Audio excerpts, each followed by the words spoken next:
And we don't know anything in this show. Yep. This Bly Manor show. Maybe there's a rock underneath Bly Manor that... Can you imagine if that was the final episode? Yeah. It was like... It's a haunted meteor that... A million years ago, a meteor landed. It's actually not supernatural in that sense at all. It's a psychic alien.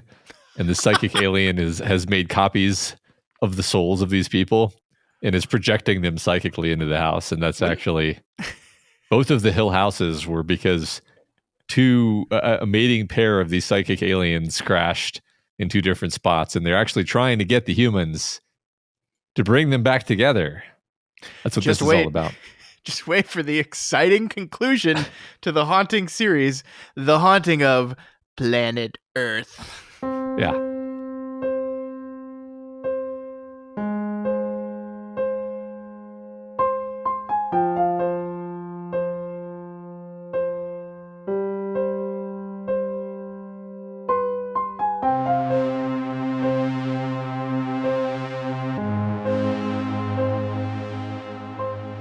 Hello and welcome to Flanagan's Wake, a Doof Media podcast discussing the grotesque little demon, Mike Flanagan. My name is Scott Daly, and joining me as always, he's been tucked away for a little bit, but now he's just perfectly splendid.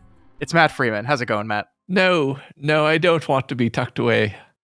Do you like this game? I don't. It's all right. Let's carry on with the podcast.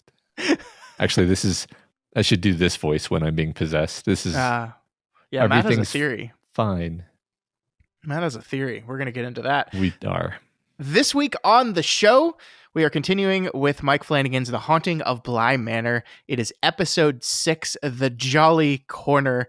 Wow, Matt, there's a lot to talk about in this one. Were you at all surprised about the nature of the Jolly Corner? The Jolly Corner brings our friend Henry Thomas, who you don't cast in a show just to do one scene. Obviously, Matt, you should have known that. He comes back and he's kind of the focal point of this episode.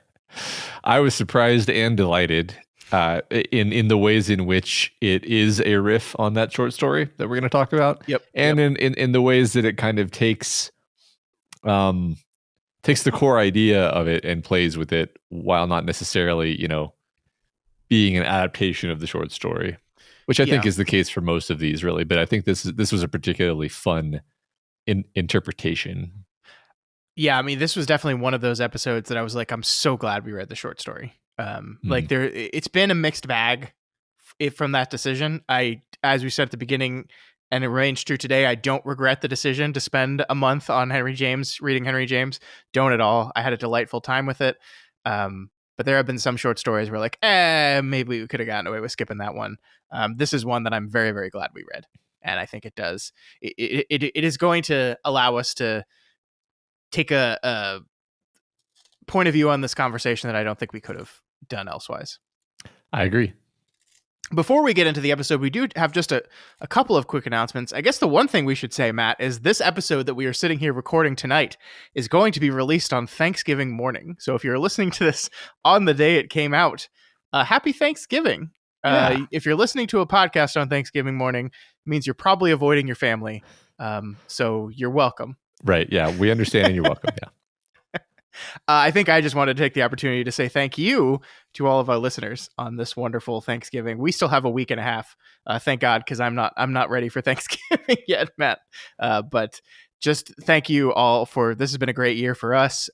We kicked this podcast off at the very beginning of the year, so we're on month 11 right now. We're going to finish the year strong, and we appreciate all your support, everyone that's taken the time to listen and leave comments and interact and all that good stuff. Thank you all so much. Yeah, thank you. Right now, over at our store, which is doofmedia.myshopify.com, we have a lot of Christmas-themed items. We have ornaments that Mike Flanagan's is decapitated the right word for hand? No, dismembered. It's not. Dismembered bloody hand ornament for your Christmas tree.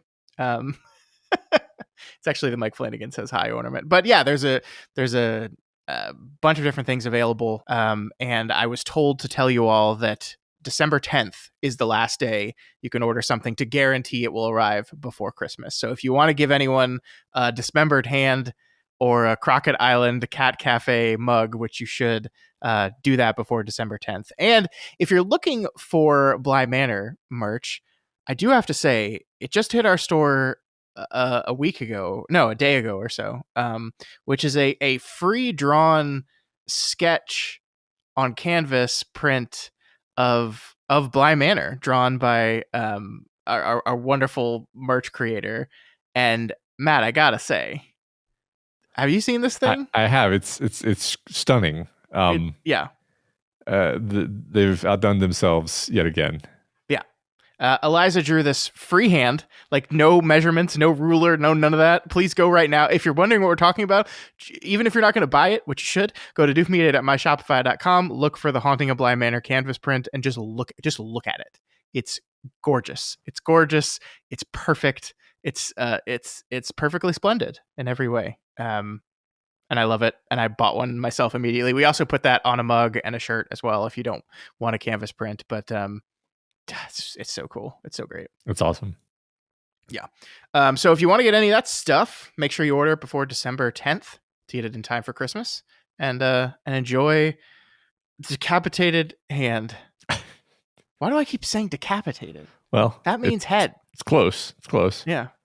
Maybe my brain is in my hand. Maybe. That's what that means. All right, Matt, let's get into the Jolly Corner. This episode was released October 9th in 2020. It was written by Rebecca Klingel with Laura Penny and Rebecca Klingel as story editors once again. It was directed by Ben Howling and Yolanda Ramke. It's two directors. I think one of them was like a normal director and the other was like a director with like a really creepy smile that just kind of stood there and grinned at everyone the whole time. Yeah, and like second guessed all the decisions of the first one. And yeah. I think you're and right. Like had like in their voice was like a little bit of like, I don't know, something, just a little something added to their voice just to turn up the creepy factor a little bit. Yeah, some arsenic laced honey in their voice. It is kind of perfect that this episode would be directed by two people to give it kind of a two-faced feel. Yeah, well, each Henry Thomas needed a different director to help them through the scene. I think you're right.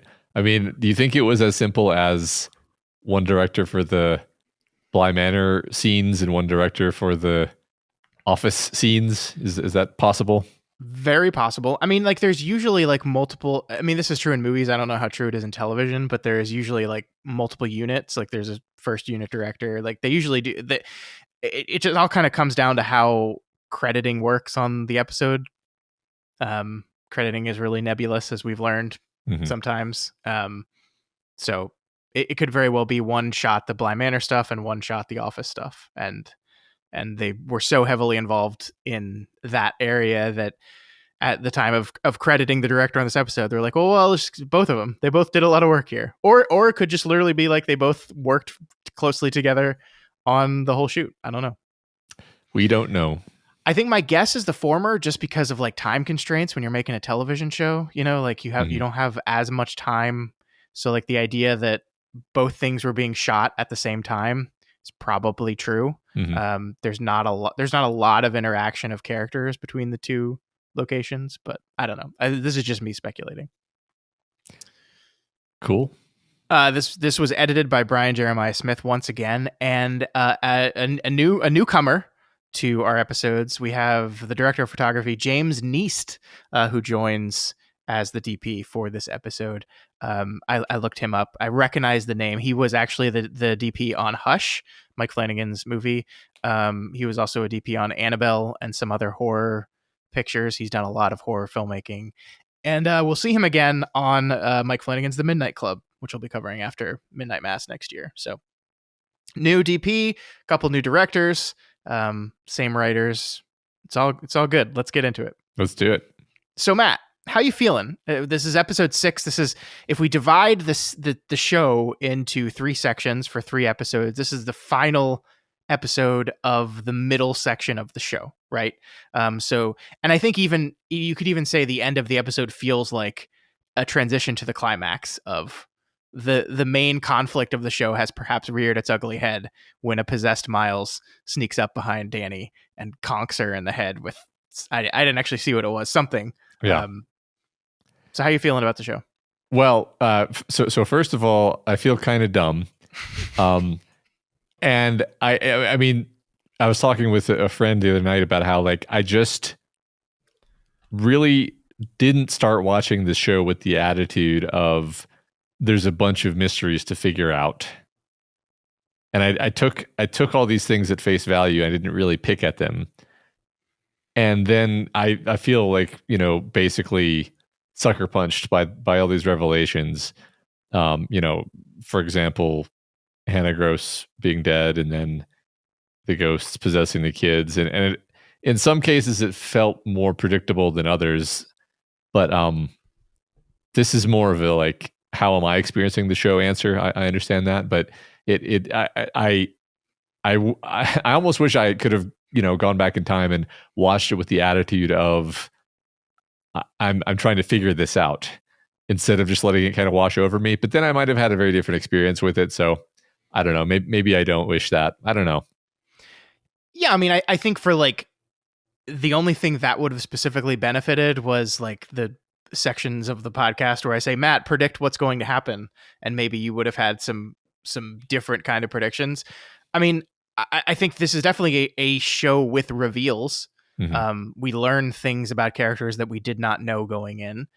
But I wouldn't say this is a show that is about mysteries you're trying to figure out. Like I like certainly when I watched the show for the first time, I had not read The Turn of the Screw. I had no reference point for the story whatsoever. And so there was no moment for me really where I was like, I wonder if these people are possessed. But I wonder if these kids are being possessed, or I bet she's actually dead. Like there was no moment where I was even like thinking about that kind of stuff. It was, I think my first experience with the show was exactly what you're saying, where I was in it, I was invested in the characters, and I was being kind of won over by them and their experiences. And then the reveals come and you're just like, oh, that changes things. Okay. Now I have to rethink about my understanding of how these things work. And so, yeah, I mean, like, I would guess that the team behind the show, if you told them, oh, I didn't see any of that coming, they would not go, oh, you really should have. Yeah. we left all the clues for you, Mr. Policeman. How did you not figure it out? I guess that's a fair point. And the stuff like Miles's behavior being weird, it's again, like you said, in retrospect, very clear, but in anticipation, not necessarily obvious. So, well, I mean, like the show lays the groundwork for, this is a kid who has lost his parents, who has lost a surrogate parent that was hired to take care of them. So there's been all this death in his life, and he's acting a little bit weird. And like that is what all the characters think is happening. And I think you can kind of shove all this off to like the machinations of a very messed up kid that is not fully processing everything that's happened to them. Mm-hmm. And it's ultimately not that, or at least not entirely that, but I think the show does a very good job of laying the case for all the things that are happening. Like the Hannah Gross stuff we talked about last week. Like it is very true that the show puts front and center to you that Hannah is not eating. We have two instances that the show very pointedly points out that Hannah is not eating anything. But like, no, I'm not going to say no human being. I think most human beings would not make a logical jump from, oh, interesting, she didn't eat twice, I bet she's dead. Yeah. And she doesn't know it. Like, I don't think any human being would do that. Yeah, I think you're right. I think you're right about that.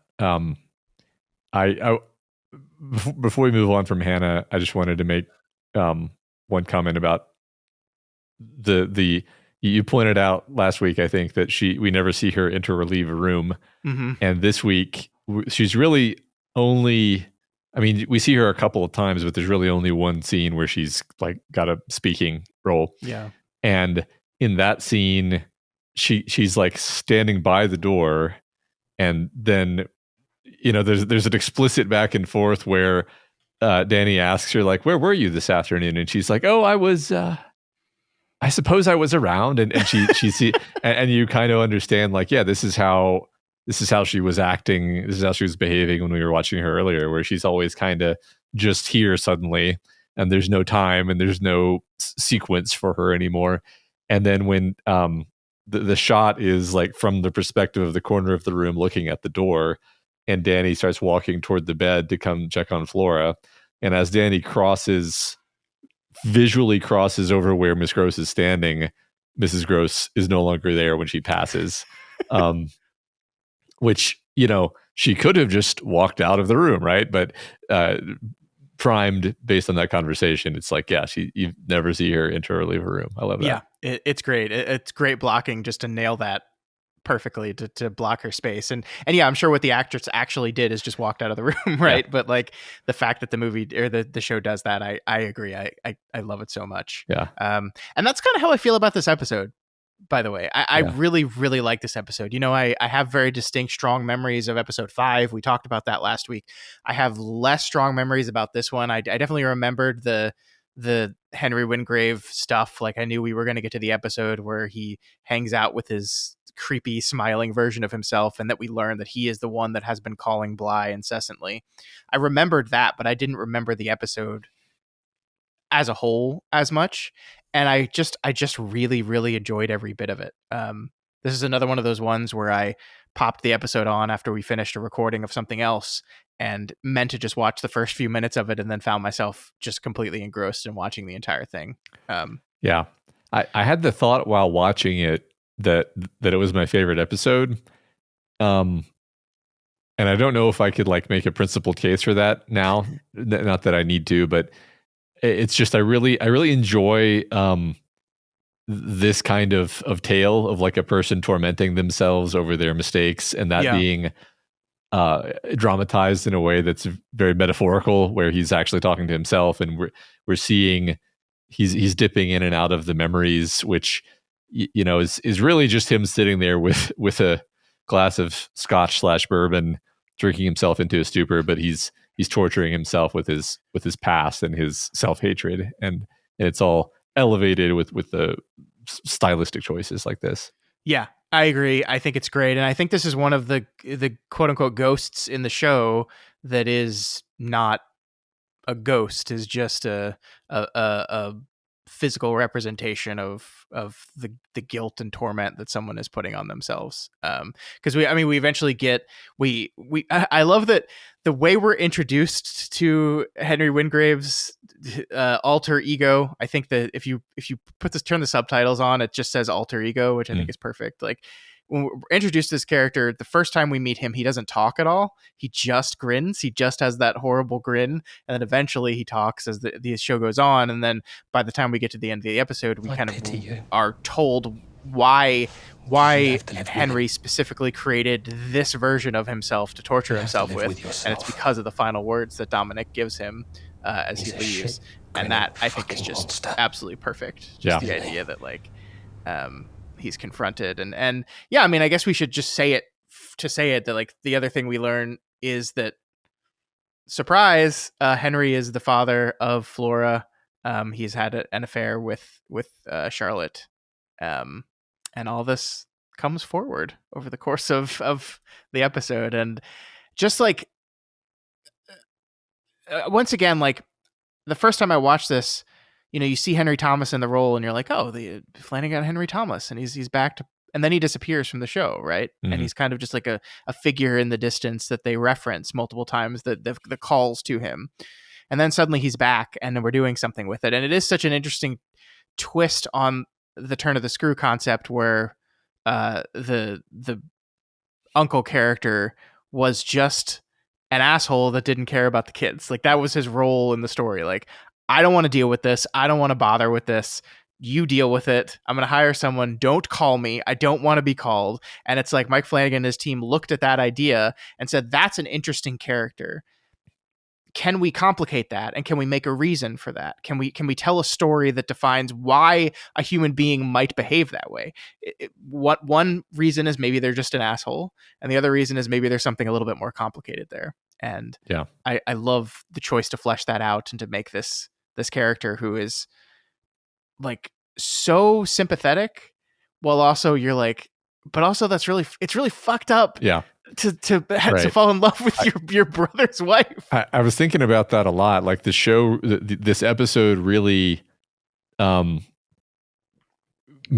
he's the protagonist of the episode. Yes. And we see it from his point of view. And so it's simultaneously sympathetic to him, and yet also he's racked with guilt and regret over this. I mean, it's interesting because the guilt and the regret are two different things, right? There's the guilt over like, oh my God, I can't believe I did this thing to my brother, Yeah. who he loves actually, and he feels terrible about this. But then also there's the regret of, finding out that he's Flora's father, and then because of the guilt, he knows that he can have no part in her life. He had, his brother banished him, and now he is continuing to live under this banishment, in a sort of self-imposed banishment, where it's like, he doesn't say this in as many words, but it's like he's honoring his brother's banishment, which isn't even what's good for Flora anymore, and in a sense, probably not even what his brother would have wanted at this point in time, right?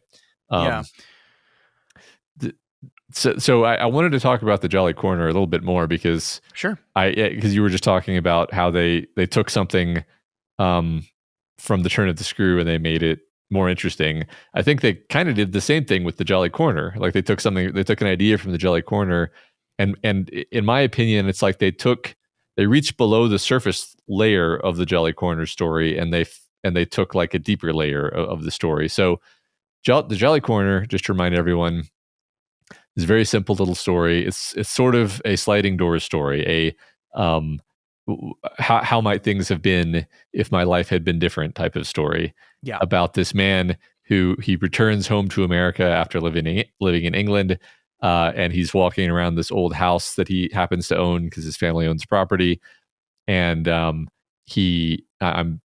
drastically compressing this, but he eventually encounters like this vision of a version of himself as if he had stayed his whole life in America and sort of become a ruthless, kind of nasty robber baron character. It's all kind of drawn through implication, so we're not really clear. But like he finds it to be shocking and extremely disturbing to encounter this character. And it's not quite a ghost. It's not quite a dream either. It's sort of supernatural. It's interesting because Henry James does a lot of weird, unique things with his supernatural stuff.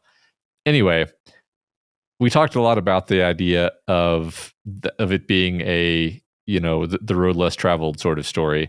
Yeah. But there is this element in the story, especially focused on at the end of the story, where it's about like the dread and the feeling of discomfort at realizing that you have the capacity in yourself to be something quite awful, to be to be a horrible little goblin, which is of course what Jolly Henry is. I've been referring to the imp, the alter ego, as Jolly Henry because that's funny to me. I love it.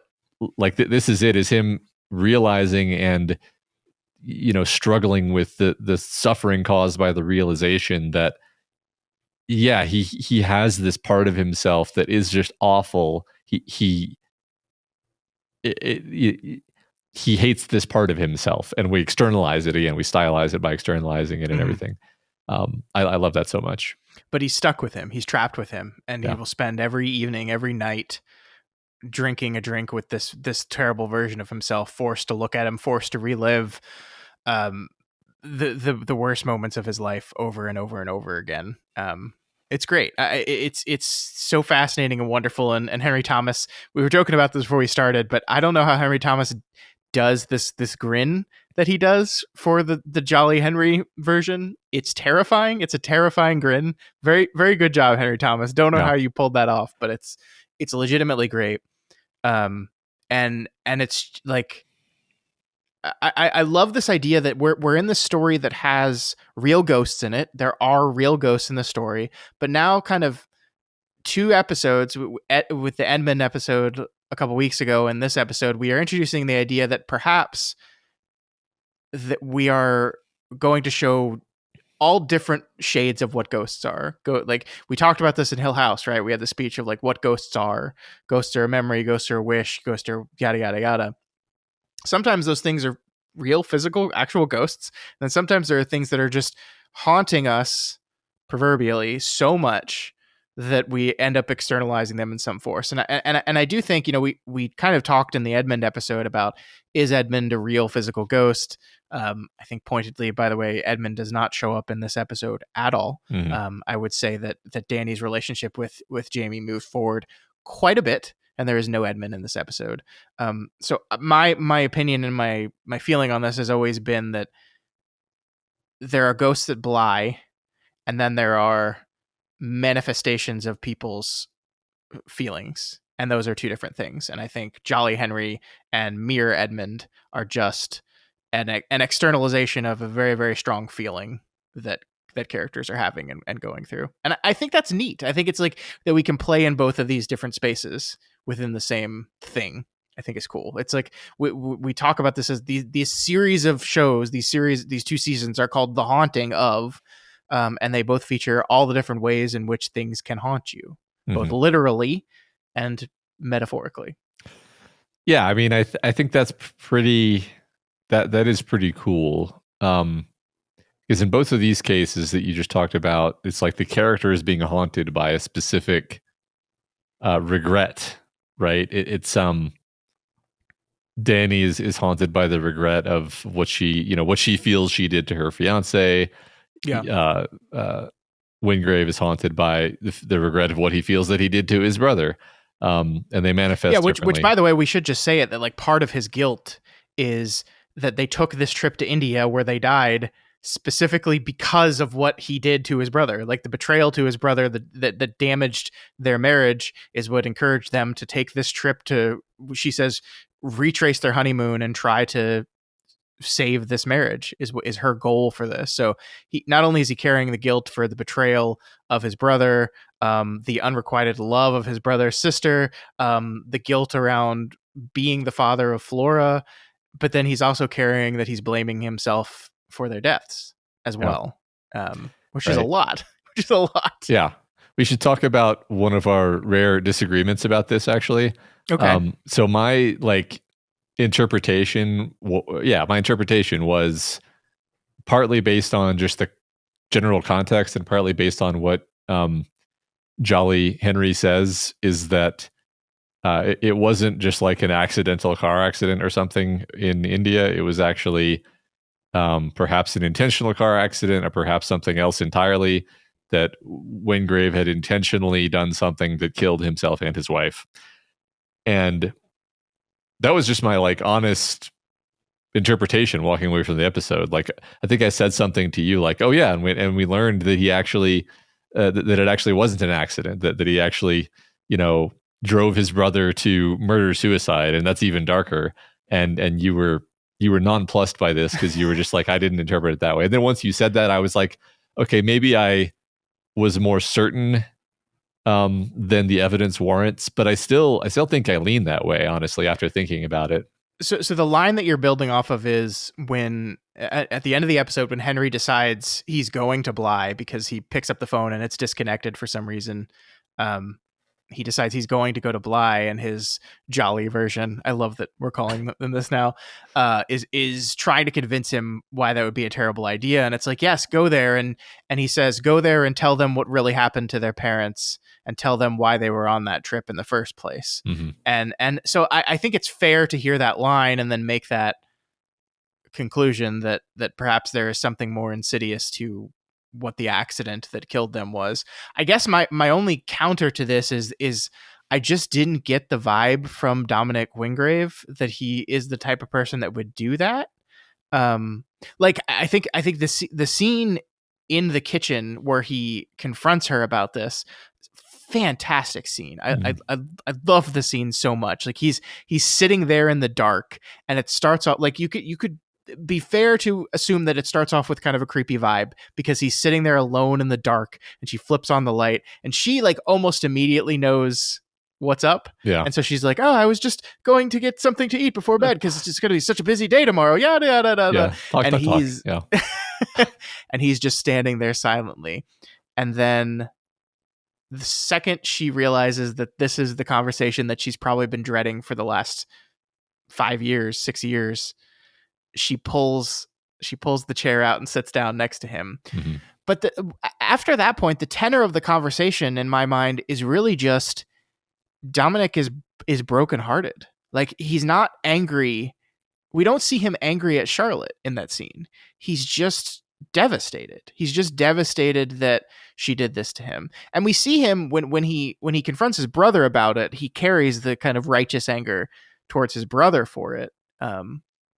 But it never came off to me as violent. It never came off to me as like unhinged or like hanging on by a thread. He's just like really sad about it. Like even in the scene of when he confronts his brother and says, "Look, like here's the one thing.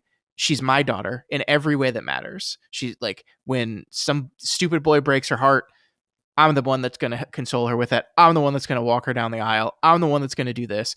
And it just didn't feel like that's a person to me that is then, in an effort to really try to make this thing work with his wife, despite this horrible betrayal, is then going to do some horrible murder suicide. It just didn't feel that way to me. Sure. And I certainly am not going to tell you you're wrong. I guess I would just say I could easily see an outcome where you also have the advantage of having watched the show before. But like, I could see an outcome where it's like, look, it wasn't like he was angry and wrathful and vengeful. It's just that he was, you know, like you said, broken-hearted, desolated, felt, you know, in a moment, a single moment of, you know, ultimate low moment. He's driving across a bridge and he just does this, you know, and like that. It doesn't even have to be like a, so that's the thing. I'm not going to like argue for the position of like, I'm right, but I think it's plausible that Henry would think it possible. Right. Yeah. I think you're right. Yeah. And thus torture himself about the possibility. It's the kind of thing I can really imagine, like, even if he had no reason to believe that that's what happened, that it would cross his mind. And then for the rest of his life, he would be like, yeah, maybe that is what happened. Maybe I drove my brother to suicide. And that's never gonna stop bugging him once he has that thought. Right. Yeah. No, I think that's totally fair. I think ultimately it doesn't, despite the fact that we just spent the last 10 minutes talking about this, I think it ultimately doesn't matter because all that matters is what Henry feels and perceives. And he's driving himself crazy with guilt one way or the other. Mm-hmm. I love, actually, one of the things the show is doing is I think when I was watching this episode, knowing that Henry is Flora's father, I was watching every scene where they interact from the perspective of that he knows that he's her father. And that, like, you know, the dollhouse scene, the phone call when she picks up the phone, all of the scenes become very pointed with this idea that he's carrying this secret knowledge that, like, this is my child. But I think it is really interesting that the scene at the end of the episode that kind of reveals that no, he didn't actually know. Mm-hmm. He didn't actually know. This is something that Charlotte kept from him as well. What it does is introduce this idea that despite not knowing, he still felt some sort of draw to this child. More so than Miles. Like, I don't think we see Henry like talk to Miles one single time. But he felt this draw with Flora that is one of those, like, I don't know, like, is there some power in the blood? Who knows, man? Who knows? But he felt this kinship and draw to her in a way that maybe he didn't even fully understand. Or maybe it's just that, like, he didn't know, but he suspected. Like, he could probably do the math as well as Dominic could. That's interesting. I think I just thought of it as like, he just has this incredible fondness for his little niece that he just thinks is so delightful. Yeah. And she's like a little ray of sunshine in his world. And then only at the end, when he learns that she's his daughter, does he retrospectively think like, oh, that's who she is to me. And maybe that's why like you said, maybe that's why he feels that way. Yeah. But maybe not. Maybe it's just, I mean, to me, the tragedy of it is only after he has learned that she is actually his daughter does he realize that he can never speak to her again.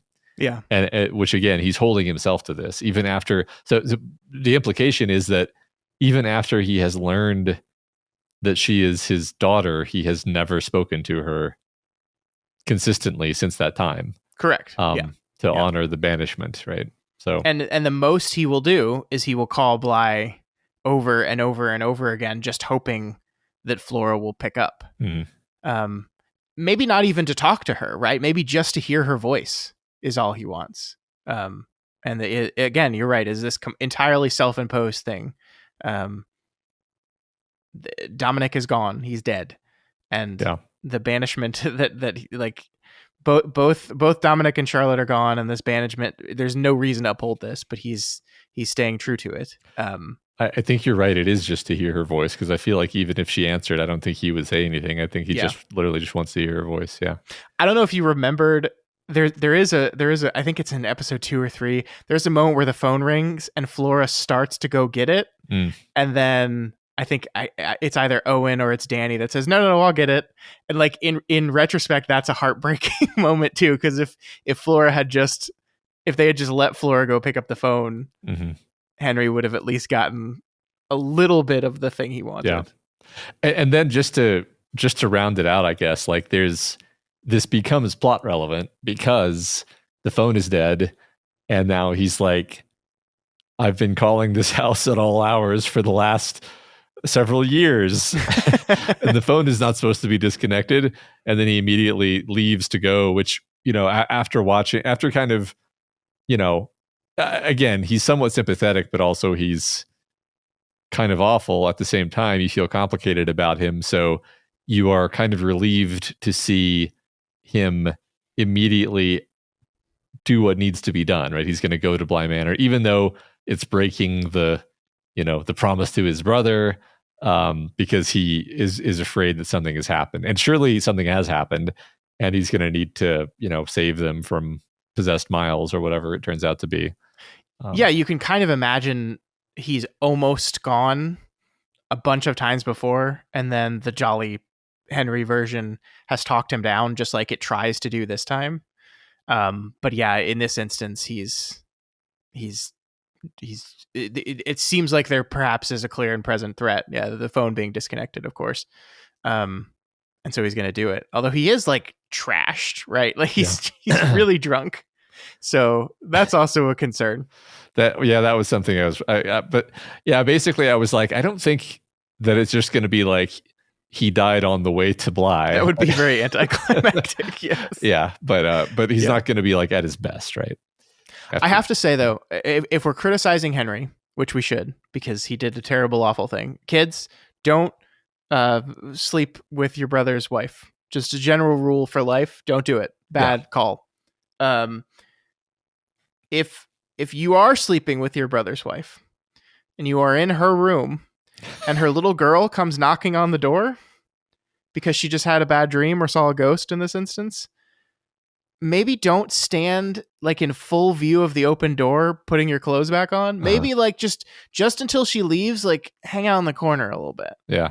Just to avoid like an awkward moment. I bet they had a big walk-in closet in that room that could have been put to use, but most certainly. He was, not that I think I need to like, defend the scene, but I'm not criticizing the scene, by the way. Right. It's very funny. Or like the character's choice. I mean, it's because she's supposed to be like 4 or 5 in the scene, right? Yeah. And you can at least imagine plausibly being like, she's not going to understand what she's looking at. But I wouldn't put money on that. So it just introduces like, hey, mommy, remember when Uncle Henry was in your room at 8 a.m.? Yeah. And then Dominic is like, what's that? Huh? What? Yeah. Yeah. I mean, little kids are definitely really perceptive and would notice things like that and then would totally blurt them out in the worst possible moment. Yeah. I'm just saying you got to really up your affair game if you're going to try this thing. Yeah. Yeah.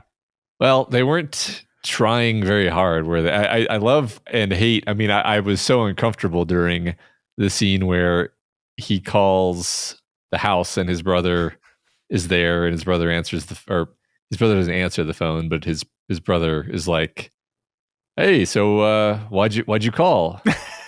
And he's like, oh, I was gonna ask you something. Oh, what were you gonna ask me? Oh, I figured it out while I was on the phone with you. Like I wanted his brother to be like, oh yeah, what was it? What'd you figure out? But it was enough, it's enough to get his brother's suspicion rolling, and that was it was so uncomfortable. It's so perfect because the complex the lie he constructs in the moment, which is like the best you can do in the moment, is so actually complicated, because what his story is that he is calling Charlotte to find out if Dominic is staying at a different hotel in Scotland, because his question for him is so urgent that he needs to call him right now. And then the resolution of that is, oh well, I figured it out while we were talking. So we're good. Yeah. Okay. Yes. Yeah, I mean that's kind of, what's almost endearing about Henry is what a terrible liar he is. Yeah. And like he's really bad at this affair thing. Yeah. Like he's not like a scheming, manipulative guy, other than the fact that he's been lying consistently. He's just like, I don't know. Yeah. I mean, I think that jokes aside, the scene where he is actively putting his clothes back on in front of an open door with his brother's daughter standing there, I think is very indicative of that. Like he doesn't really know what he's doing. Which actually, leads to, I think, an interesting question, which is like, is Henry Wingrave, like, is the Jolly Henry version of him an accurate portrayal of who Henry really is underneath it all?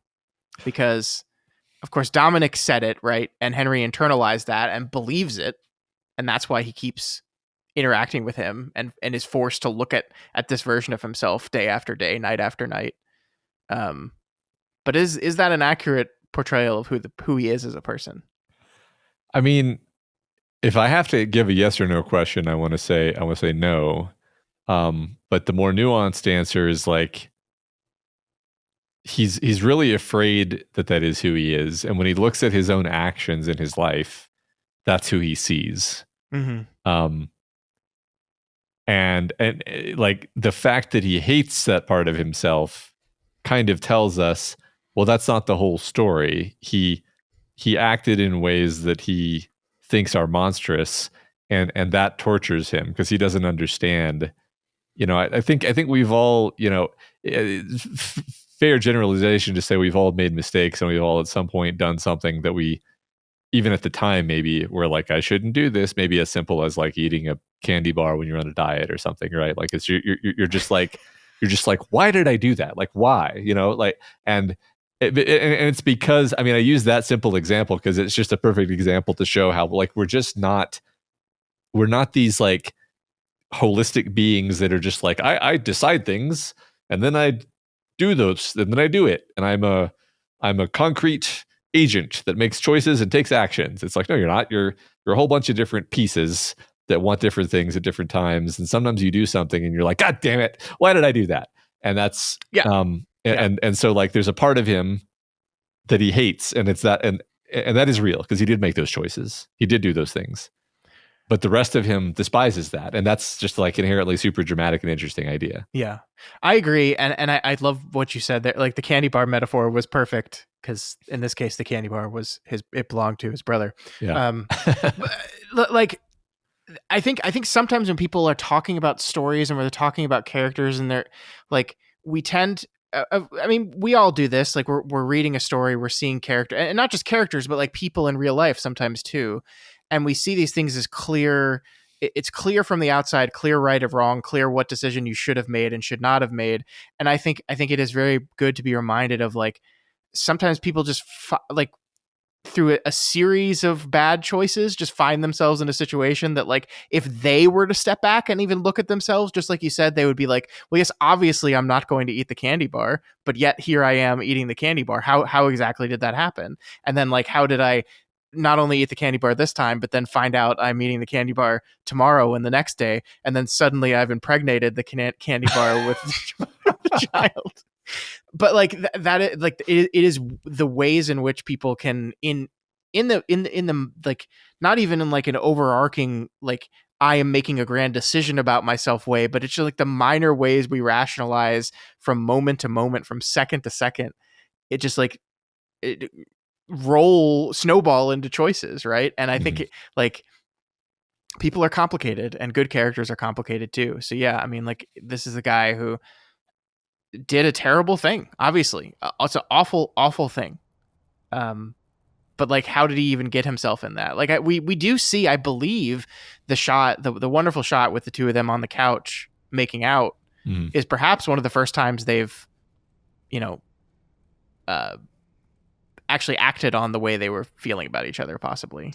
And I love Charlotte's reaction is like, what are we going to do about this? And she's saying it like kind of like she's playing a game almost. Like we haven't even talked about Jamie yet, but I think there's a lot of parallel between what Charlotte does and the story Jamie tells about what her mother does while her father is in the coal mine. But like, it's just like, it's just, our brains are weird, right? We make these decisions and do these kind of things. And yeah, I mean, her role in it is obviously something, it's relevant, right? Like we've been ragging on Henry, and like, obviously it's only fair if we, let me get my pocket watch out. We need to spend exactly the same amount of time ragging on her, right? Because we really see nothing that indicates which of them instigated this, right? Or even if that's the right word to use. They just sort of were around each other a lot and came to like each other, and then she slipped and he fell, I guess. I don't know. Like, again, it's left open to our imagination, but she, when her husband confronts her, that's one of the most kind of interesting, kind of like simultaneously heartbreaking and infuriating moments, is when he asks, do you love him? And my thought in the moment was like, this whole situation might have been saved if she had said, of course not. It was just a slip up. It was just I was lonely. I don't love him. I was just lonely, But no, she instead like crumbles because which is her admitting, yes, I love him. I'm in love romantically with your brother, which is like so much worse than just like it was bad enough, but you love him. but like and I say infuriating because it's like, how do you get in this situation? I don't know. I was just a series of bad choices, really. I mean, it's just like that. Like what started as maybe just like an accidental thing because I was lonely and there was a person here. It goes from there. And I agree that like that maybe the better quote unquote thing to do would have been just like, no, he means nothing to me, nothing at all. But I think at that point, once the cards are out on the table, like she's just like, I can't lie about this anymore. This, we're gonna have this out now, and I'm gonna come clean with everything. And she doesn't even really talk in the scene. He talks. It's like she doesn't say she loves him, and then he says, I was gone so much for so long, and you were so lonely. And then it's like she's just like, yep, basically, yep. And you feel so bad for him. It's heartbreaking. Yeah. Dominic Wingrave, by the way, we haven't talked about him. He's played by an actor named Matthew Holness, I think is his name. I know him as Garth Marenghi, who he's a British comedian, actually, this actor. Not playing a very funny role here, but he played a character named Garth Marenghi. Garth Marenghi's Dark Place, by the way. Great limited run, very funny show. Yeah, if you've never seen it, very British. He's great. His like on the verge between rage and sobbing while talking to his brother. That's just to kind of say it out loud. Like, the heartbreaking thing about it is, it's like, not only is my wife cheating on me, but my brother is the one who has fucked me over. Yeah, like that's just such a fractal betrayal, right? Yeah. Brother and they are business partners, right? It's Wingrave, and Wingrave is the law firm. So they are not just brothers. They are probably very close. They are friends. They work together. They see each other every day. I love the construction of their office, that their two offices are on the wings with the waiting room in the middle. So it's like literally they're just like looking at each other. I love all that. So yeah, it's one of the worst things you could ever do to a family member. Yeah. Just to be clear, I wasn't suggesting that it would have been better if she had lied and said that she didn't love him. I was just saying in the world where she didn't love him, that would have been better than the world where she does love him, right? Right. Well, yeah. No, I got you. Yeah. The sliding doors, right. sliding windows, whatever. Sliding Wingraves. Sliding Wingraves. Perfect. I do want to go back to the phone call scene with Flora and eventually with Dominic, because Matt, I love TV and I love filmmaking. I really do. So it's like every once in a while I like find a scene that I'm watching, and just for whatever reason I just notice what the scene is doing, and I just like fall in love with it even more, and I just get so excited and happy. So I wanted to talk about this a little bit because I think there's a lot of like really cool camera stuff and choices in filmmaking going on in the scene. So just to remind everyone, this is a scene where Henry picks up the phone. He wants to call Charlotte. Flora answers, and instead of saying, "Oh, just give me your mother," he decides that I want to talk to Flora because, as you said, she's this delightful little girl that he loves very, very much, and he doesn't know he's her father, but he feels strong feelings towards her regardless. And he wants to follow up on a conversation they had last time about the strange boy that she saw in her room, which is our doll-faced ghost. We'll get to him in a bit, but it's this delightful little conversation. She starts talking about how Daddy said he's just a fig mint, which is just delightful. And I was paying attention to what the camera was doing in this scene. And in this scene, what the camera is doing is we have a wide shot of Henry sitting in the office, and then we have kind of a medium of him at his desk, and we're basically cutting back and forth between these two shots. There might be one or two other shots in the mix, but for the most part, we're basically cutting back between these two shots. And the reason why I kind of noticed what they were doing filmmaking wise in the scene is because as he's talking to Flora, I think maybe it's a piece of glass on his desk. Maybe it's the glass of bourbon he has on his desk. There's some glass object on his desk. The light that's coming through the window is hitting it, and it's throwing rainbows on Henry. He's literally talking to Flora and having this delightful conversation with this wonderful little girl that he loves so much, and he has rainbows on him. Mm-hmm. And we're getting to see in the wide shot, we're getting to see the light spill in, and it's such a happy, wonderful conversation. And we basically stay in this medium and this wide with the rainbows, and it's wonderful. And then she goes, "Well, just ask to talk to Daddy himself," and then calls her dad over, and everything shifts. The whole scene shifts.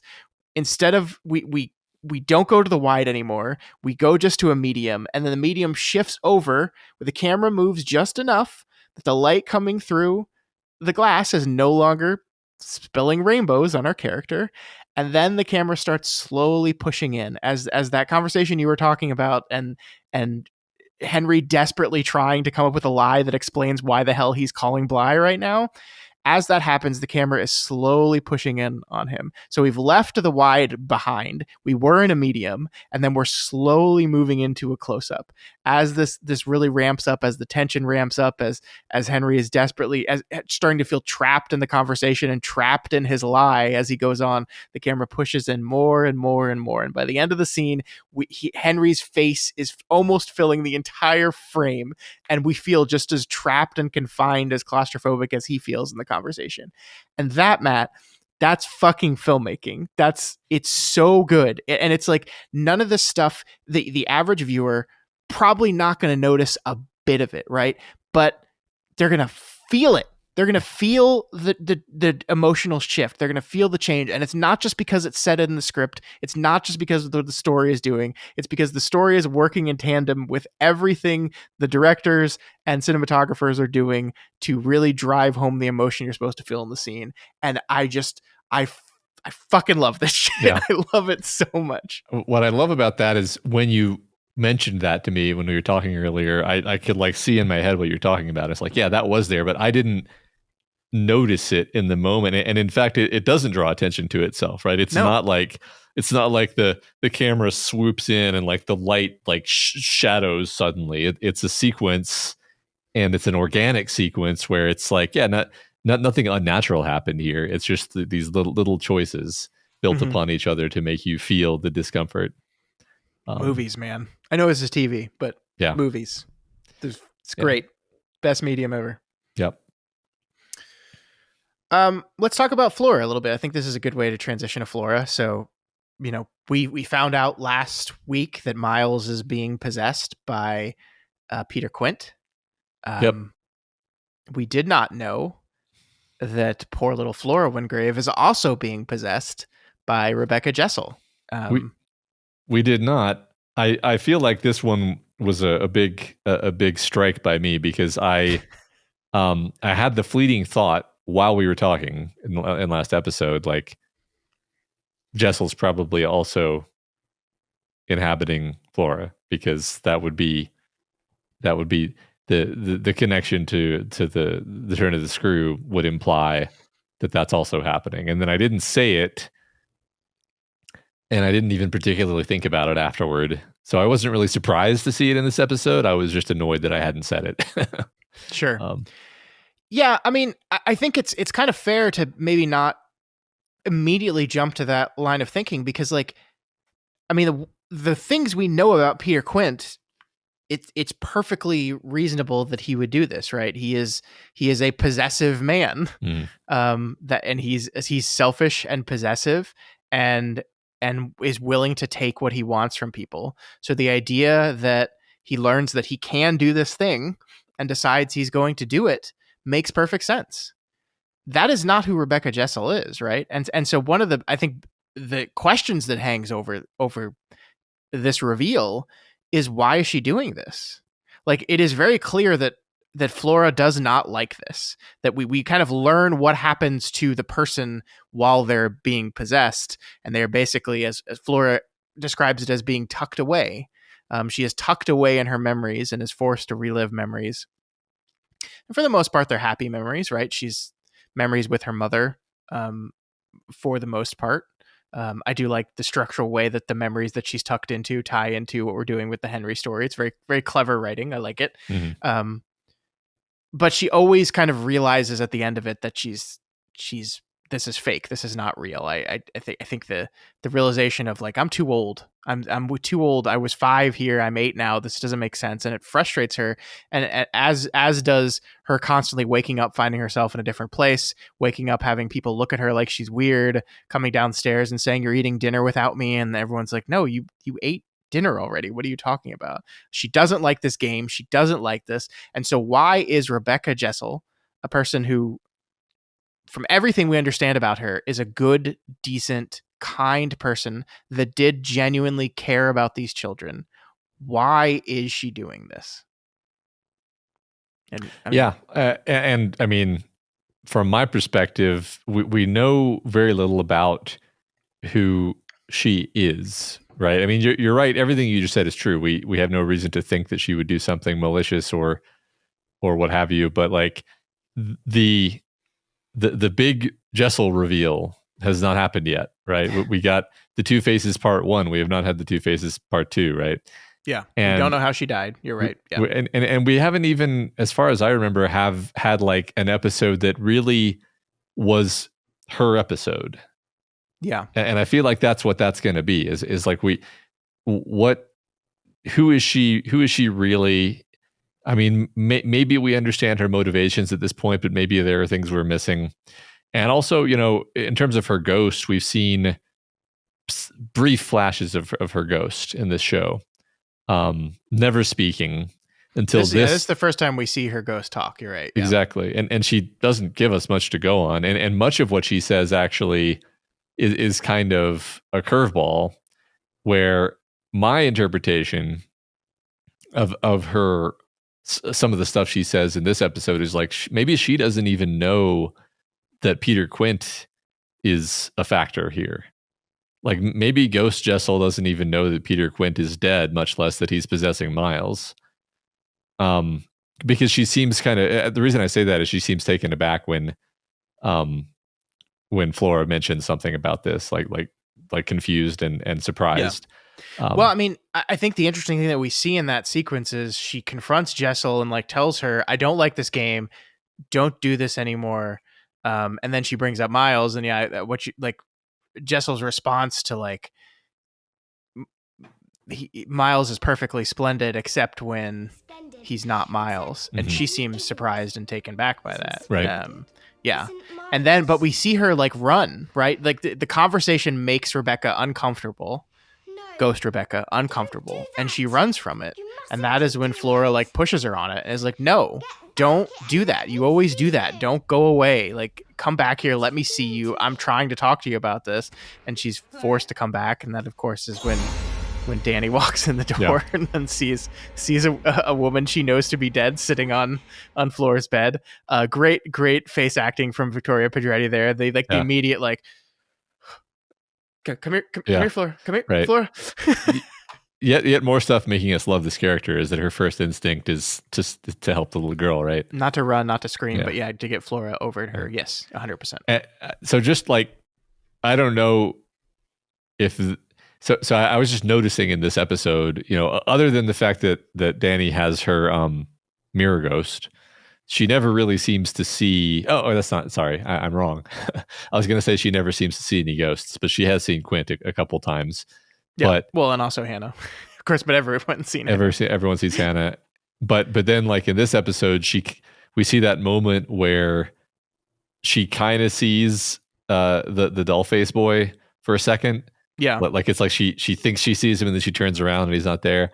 And then she sees Jessel. And I feel like on a normal day, she would have walked in and Flora would have been seeing Jessel, but Danny wouldn't have seen anything. Yeah. And for whatever reason, now she is seeing her. And it's like, is there some reason for this? Is there some... I don't know. I'm just saying the stuff that I'm thinking. Yeah, I mean, it definitely seems like the ghosts have the power to make themselves visible to whoever they want. Mm-hmm. Because, I mean, there are many, many scenes in which Jessel is completely visible to Flora and is interacting with Flora, and Danny is in the room or in the shot and cannot see her. And so, like, the question is when Flora confronted Rebecca and like forced her to come back and forced her to finish the conversation she was trying to have with her, and of course Danny walks in.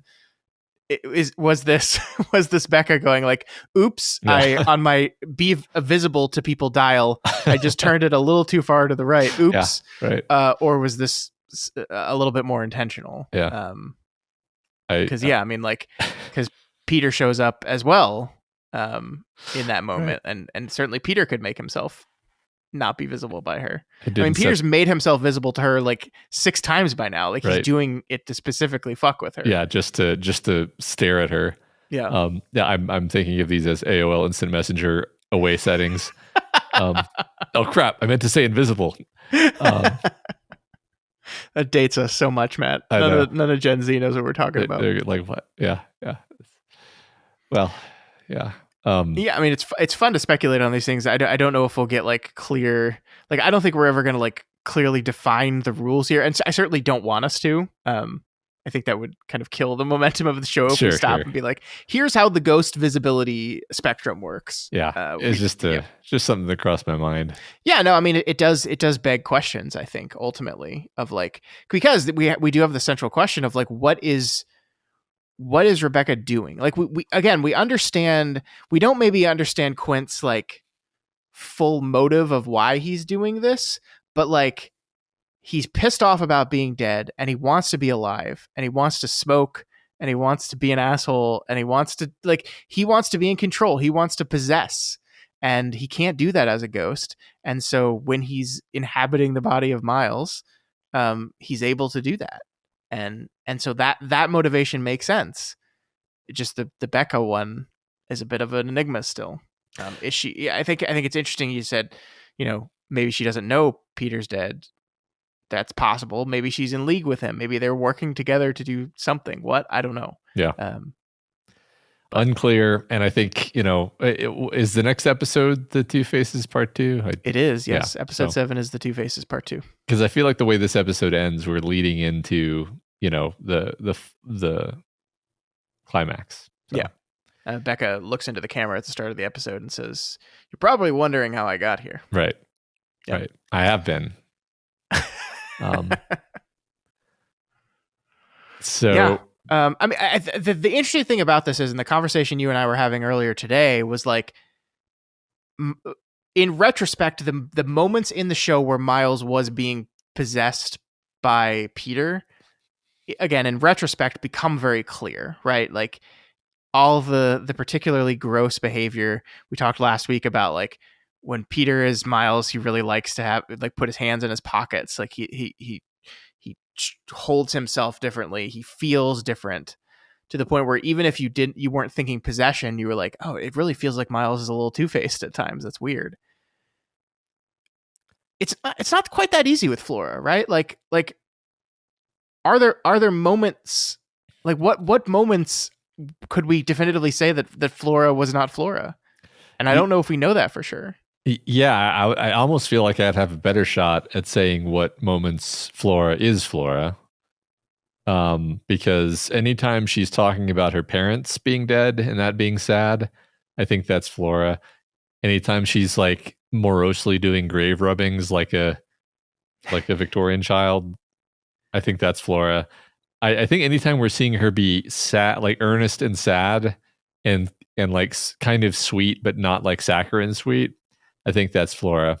And then honestly, the sort of like self-possessed little lady persona, I feel, is probably very often not Flora, because that, you know, like that's sort of Rebecca's projection of Flora, of it's almost like a caricature of Flora. And we know from this episode at least that she's been possessing her more and more often. So yeah, I mean, my thought was like, you know, you pointed out that when she is introducing Danny to the grounds, she keeps saying everything is splendid, is what is it, perfectly splendid? Perfectly splendid, yeah. Everything is perfectly splendid. And then you also pointed out that was a Rebecca Jessel-ism, and that made me think like, well, maybe she was literally Rebecca Jessel when she was introducing Danny to the grounds, and that would also explain why she uses the same phrase. Not definitive, right? But yeah, I just feel like that's a very like 8-year-old thing to do, is like attach onto a phrase that someone you really, really liked said a lot and just repeat it all the time. Like, I'm not saying you're wrong at all, but it just, that feels very Flora to me, to just call everything perfectly splendid. I do worry, like after this episode, at least, I worry like maybe we've seen Flora just very few times, and it's been Jessel like most of the show, you know? Yeah. And that's like a really depressing thought, actually, because like we thought we were enjoying this delightful little girl's delightful little personality. I honestly, I do think I'm sort of overcompensating, because, you know, for example, when she answers the phone for Henry and says Flora residence in this cheerful sing song, like that's Flora, yeah. That's the little charming little lady, funny, lighthearted Flora that we know and love too. So yes, yeah. There is an interesting little facial expression that I can't possibly describe, but it's a facial expression that the one time you find it is when we know for a fact that we see Rebecca put her hand on Flora, and her face shifts. She kind of like blinks and then she shifts, and it's a really particular facial expression that I feel like we have seen. I feel like it's Rebecca Jessel's default resting face, like the actual actress. Like I feel like this is a thing where they kind of agreed on a face. They were going to try to like be like, this is the Rebecca Jessel face. Make this face, and it's subtle. Another thing I was going to say is like I really enjoy the just the acting of the little girl here, where, you know, it's like, especially moments where, you know, she's like the scene where she's with the doll face kid, she's giving the kid the mask and everything, and then very suddenly she's like, it's happening again, damn it. and it's great how she's able to shift the context like that. Yeah. I And love that. the frustration she's feeling. And I mean, one thing we don't know about the possession is like, how is this good for the children that what's happening, right? Like they're being tucked away. I think one person described it as tucked away safe, right? Safe from the world, which I think has a lot of connotations in the world of the Haunting of Hill House, right? That was the primary motivator of one of the antagonists of that story. But like they clearly don't like it, right? And Flora is getting increasingly frustrated by it. It's happening more often, and she's noticing it more often, and it's very frustrating to her. Not just the waking up and being somewhere different, or people thinking she's weird, but the actual act of being tucked away itself is a point of frustration for her. So it's clear they don't like it, and she wants it to stop. But for whatever reason, she cannot. She has no power to stop it. Just she keeps walking out to the lake, right? That's one thing where every time she's walking out to the lake, that's because she's being possessed. But why? Yeah, but like why is Jessel taking her out to look? I mean, we know that's where Jessel died, right? Or rather, that's at the very least we know that's where her body was found, in the lake. But why does she want to go back out there so much? Yeah. And I don't know. I guess my interpretation was that when Flora does figure out that she's tucked away in a memory, that's always when the memory ends, right? So is it ending because she is realizing, it's like when you realize a dream is a dream and then you wake up, she's realizing this is a fake memory, and then it pushes Jessel out of her in that moment? We don't know for sure, but it could be. That was my interpretation. It also seems like because this has been happening so often, she's noticing more quickly. Yeah. This connects actually to an idea I wanted to bring up anyway, which is that we learn that Henry Wingrave saw ghosts when he was a kid. Yeah. Because he said, soldier. Yeah, I had a little imaginary friend too. It was a soldier, and I made up a story for him. And to him, I think this is a imaginary friend, right? This is something that was just part of the whimsy of childhood. And he doesn't think that anything supernatural even happened from his perspective. But we know, because we've seen the soldier ghost, that he was seeing the soldier in Bly. And that's kind of just interesting because, well, okay, I was going to try to connect it to this idea of like growing out of the ability to see the ghosts. Sure. Or growing out of being susceptible to the ghosts. Like maybe Flora is literally just growing too old to be capable of being possessed anymore. Interesting. I don't know. Yeah, I don't know. I'm glad you talked about this though, because I do. The one thing we get in that scene is that Henry introduces a concept to Flora, which is like, well, perhaps you could give him. Maybe these ghosts just want a name and a story, right? That's what the soldier terrified me when I was a kid, and so I gave him a story, and then he wasn't scary anymore. And this idea that these kids want a name, they want these ghosts want a name, they want a story. I mean, in the kids' case, he wants a face, right? I mean, this is something that I think we can just definitively say now. We have the lady in the lake ghost whose face has kind of melted away. The same thing is happening with this kid. This seems to be what just happens to ghosts, over time. And it is kind of a symbol of them perhaps losing their self in this. Like that is part of what we saw with Hannah Gross at the end of last episode. She is trying to center herself. She's trying to, I am this person. This is the time I am at. Like their memories don't work the way ours do. They are not perceiving things in like a cause and effect chain of time like we are, and they are losing themselves over time. And maybe ultimately what some of these ghosts want is just something that anchors them to this existence in this reality. And this is what this kid wants. And this is what Flora can provide for them, which is a really interesting central idea here, right? Because we have two ghosts that essentially are serving as our antagonists right now in Rebecca and Peter, and maybe that's part of what they want too, is that they are losing their way a little bit as time goes on. Yeah, I mean, maybe it is what they want, but not what they need, right? Like in the classic storytelling, like because I think we're just trained to think like ghosts need to be given closure. Like they think that they need an anchor, but what they actually need is closure so they can move on.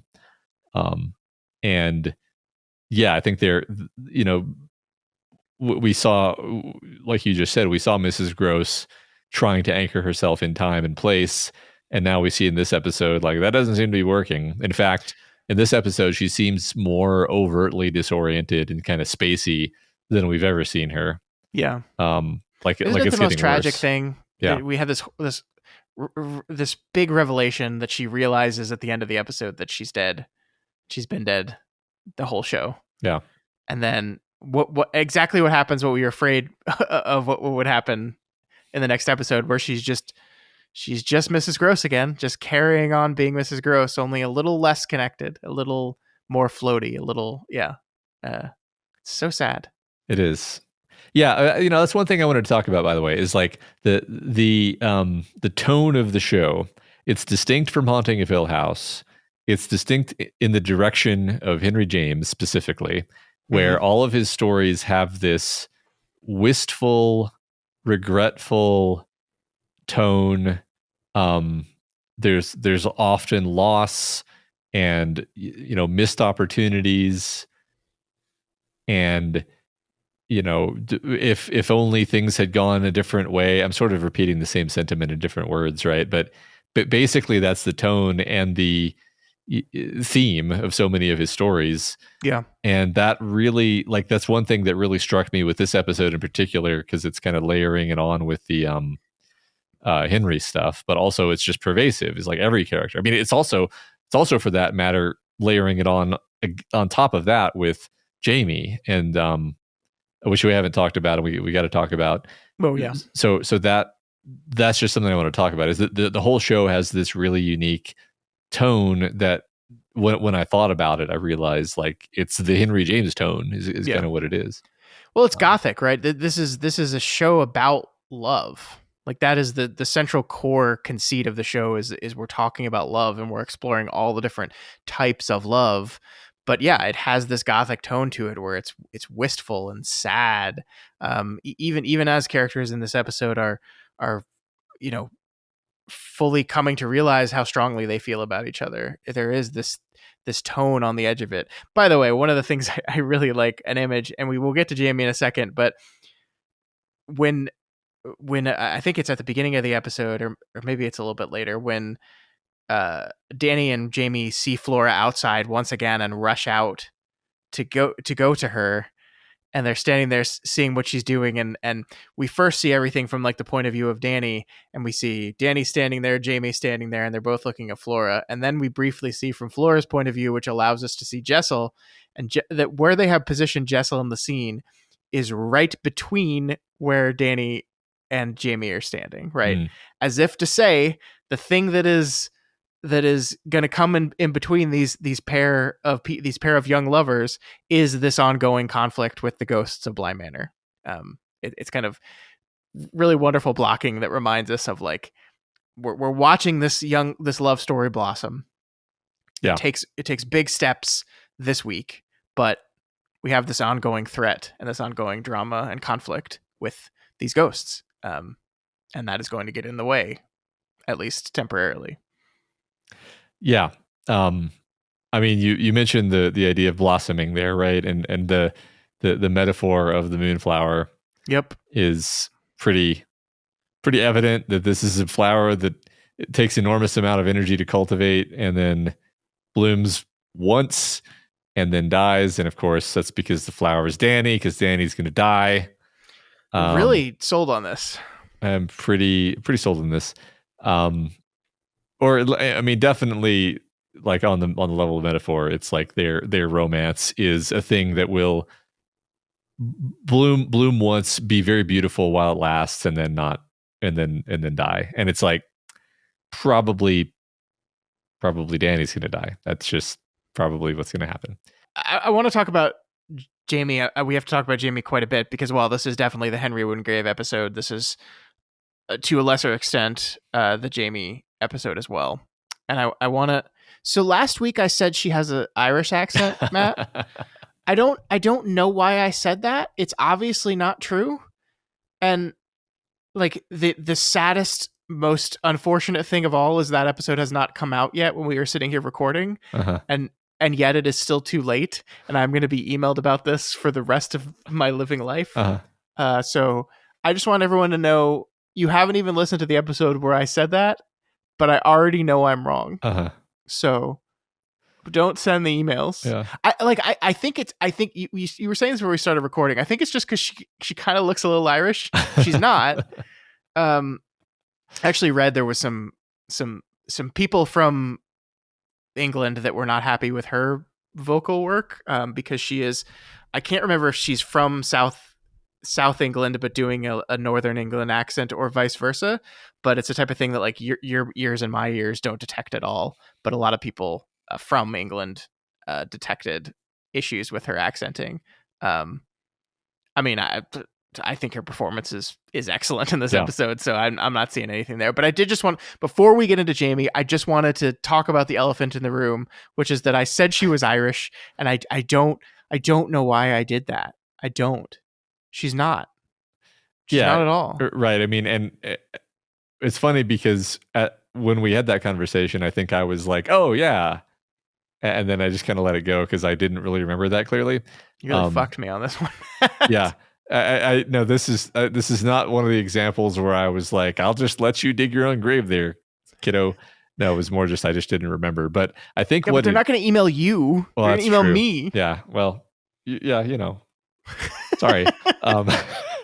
But like I think what it is that it's like a slightly Cockney accent. Like it's it's not a normal British accent that, you know, for whatever that means. For our English listeners, to Americans, we don't understand your accents, right? Y'all all kind of sound a little the same to me. And I, like we have our like Southern and Northern and New Yorker and Midwestern and all these, and I don't know if y'all can distinguish those.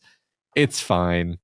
Whatever. Anyway, her accent is kind of unusual. And so that's, I think, what we were both picking up on is kind of an unusual British English something accent. I love when Danny does an impression of it. It's wonderful. It made me smile for sure. I mean, there's a lot to talk about with Jamie and Danny. I think the opening scene is wonderful. By the way, I don't know if this is true. I'm a man and I don't know a lot about makeup, especially stage and television production makeup. Let me just say, everyone in the show is wearing makeup because that's what you do before you go on camera. You have makeup on. Mm. I think Jamie put a little bit of makeup on, and I don't mean like they put makeup on the actress. I think Jamie woke up, knew she was coming back to Bly, and she put a little lipstick on. I think she's done herself up a little bit more, knowing that she was going to see Danny. Yeah. And I think she's totally unsurprised that Danny came to see her in the greenhouse. Yeah. I love it. I really like Danny's jacket in this episode, by the way. Like it's very 80s. Yeah. Me too. This entire scene is delightful. Yeah. Them joking around with each other. I love the idea that Danny is terrible at tea, but also somehow bad at coffee as well. Yeah.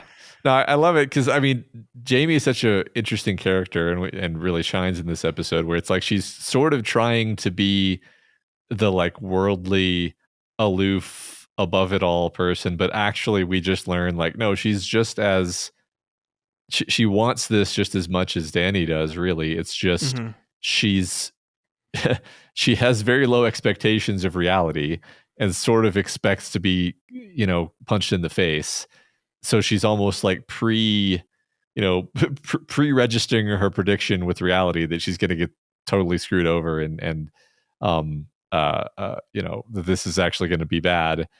But Danny just continues to be this, you know, incredibly compassionate person who she always has been.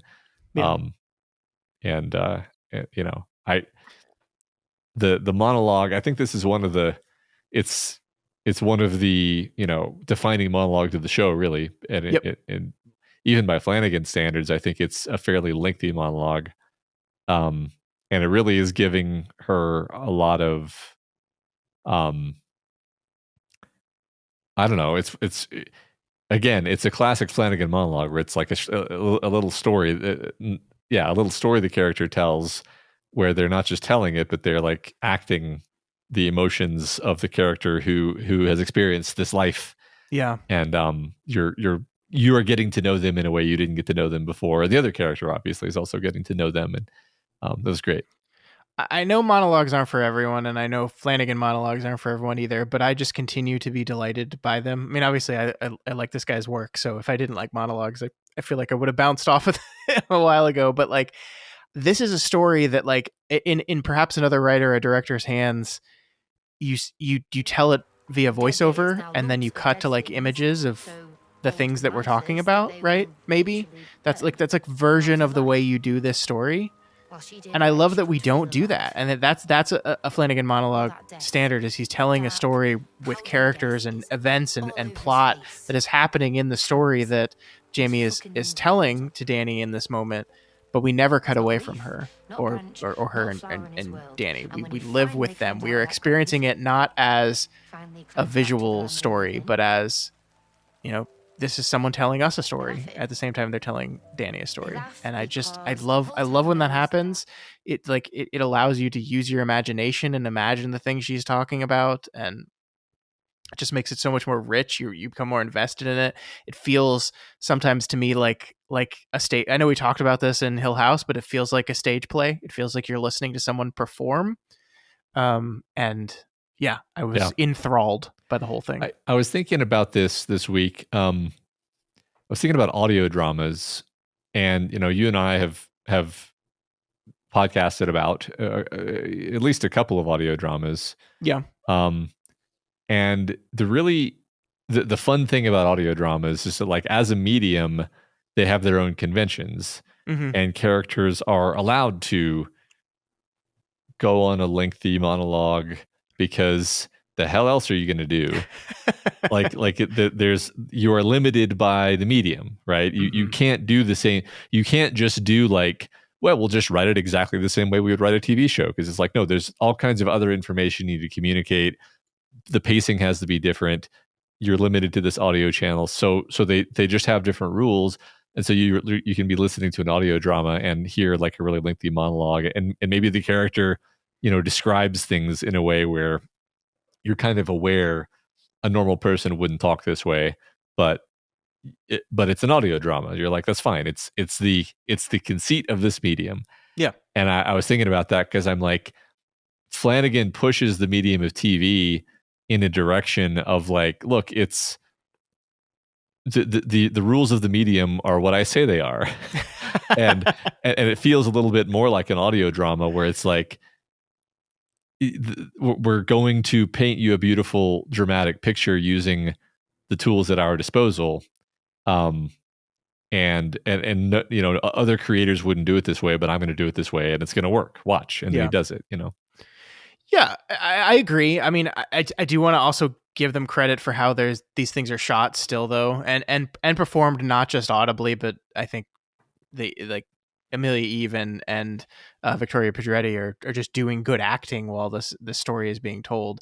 I also really like when we start the monologue, the camera is going through the lattice that the moonflower is kind of wound around or growing around. And so we first see Jamie through this lattice, and it's like it's bars, like we're kind of constricting her image a little bit, right? This feeling of perhaps trapped or constrained, and as the monologue goes on, we kind of push through that, and we get to see her unencumbered as she's kind of laying all this out for us. So yes, I completely agree with everything you're saying 100%. It is not traditional television to do things this way. But it's working. It's working for me for sure. I think it might say something that you and I both really like audio dramas too. So it's just while I'm drawing that connection. 100%. Audio dramas are great. I love them. I need to listen to more of them. Yeah. I need to finish listening to the Magnus Archives. Yeah. And then of course we end that sequence with, them kissing and then panning to show the moonflower, directly connecting the idea of their love and this flower that blooms briefly and then dies in a visual way. So yeah, but it's going to be fine. They're going to live happily ever after, Matt, and nothing ever bad is going to happen ever. Yeah. I mean, Miles hitting her with the stick was just like the next episode. They're going to be like oh, Miles, why did you do that? And he's going to be like, I don't know. And then I we're just going to slipped. move on. Yeah. I did read, I don't remember where I read this, but I did read that all this information for Jamie's backstory was stuff that Amelia Eve, the actor, came up with for how to flesh out the character in her mind, and that they eventually just decided to bring it into the show itself. That's really cool. Which is really cool. Yeah. I like that. That's great. Yeah. It's D&D. What it is. And we have this sentiment of like we make this clear distinction between things that are alive and grow and live and die, and coal, like dead, like stone. Mm-hmm. And I love this idea. I love this idea of the difference, because like it's essentially like, what is the difference between a ghost and a living human being, right? Like the ghosts are essentially coal, right? It's former biological matter that has been crushed and transformed into something else, something that still provides. It does something, like exists, right? The ghosts in this world exist and can interact with the world and can do these things and can hurt people, but they are not alive. They do not grow. They do not change. They are a rock, essentially. I like that. Yeah.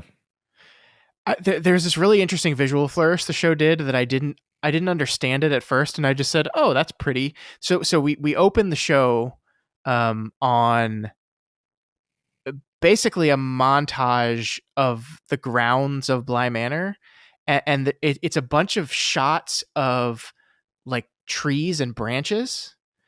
And we just basically kind of pan over Bly Manor, and we do these close-ups of like a tree limb, a tree branch, something. Then it starts to rain in Bly, and then we cut from that to just a series of cuts to all the statues in the garden. And I was like, that's really interesting that we're going with just like these branches, and it's raining, and then we go to these just like a bunch of shots of all like the faces of all the statues in the garden. And then from there we eventually get to Flora passed out on the ground in the middle of a field. And that is kind of how we transition to the Flora is outside sleepwalking thing. And when I first watched the episode, I was like, I mean, besides just like kind of like looking pretty and establishing tone and atmosphere, what are we doing here? And I was like, oh wait, this is the coal and plants thing. We have all this living stuff, the trees, the branches, we have all this stuff, and then we have a statue. And what is a statue but like a dead image of a person that used to be, right? A statue is essentially a memory, right? Of this is something that used to be. It's carved in an image of something or someone that is not around anymore. And also, when a statue starts to break down and fade, what happens to the face of the features of the face fade. They lose. You kind of lose them. We maybe no longer recognize them anymore. It's like, oh, and it's like that happens in the beginning of the episode, and we don't get to the stuff with Jamie and her reveal and her talk about coal and plants and all these things until the end of the episode. But like, it's a motif that is like this idea of life through plants, and this concept I think is mixed all throughout it. Yeah. And then it pays off in that way with the moonflower at the end. Yeah. I love that. I was also thinking about the idea of cultivation and the connection to the fact that like everyone here is raising these kids. Yeah. And like the kids are also sort of the moonflower in a way, where these people are all putting a ton of their own energy and really spending, a significant fraction of their lives devoted to raising these children, just like she's putting all this, sort of thankless work into raising these plants. And it's funny because even Jamie is when she's asked if it's worth it, she's like, I don't know. Like, but it's like, it's there's something kind of beautiful and tragic at the same time about the idea that like generation after generation, this is what humans do. This is what we do, is we are living our own life. We are like the flower that is growing, and then we bloom, and then we're kind of like lingering, and we're like helping raise the next flower. which is going to raise the next flower, but it's going to die, and it's going to die, and the flowers that raised us are going to die, and the flowers that raised them have already died, and it's I wasn't trying to make this sound super depressing when I started out, but like, because there is a beauty to this idea, but it's like the beauty is in the transience, I guess.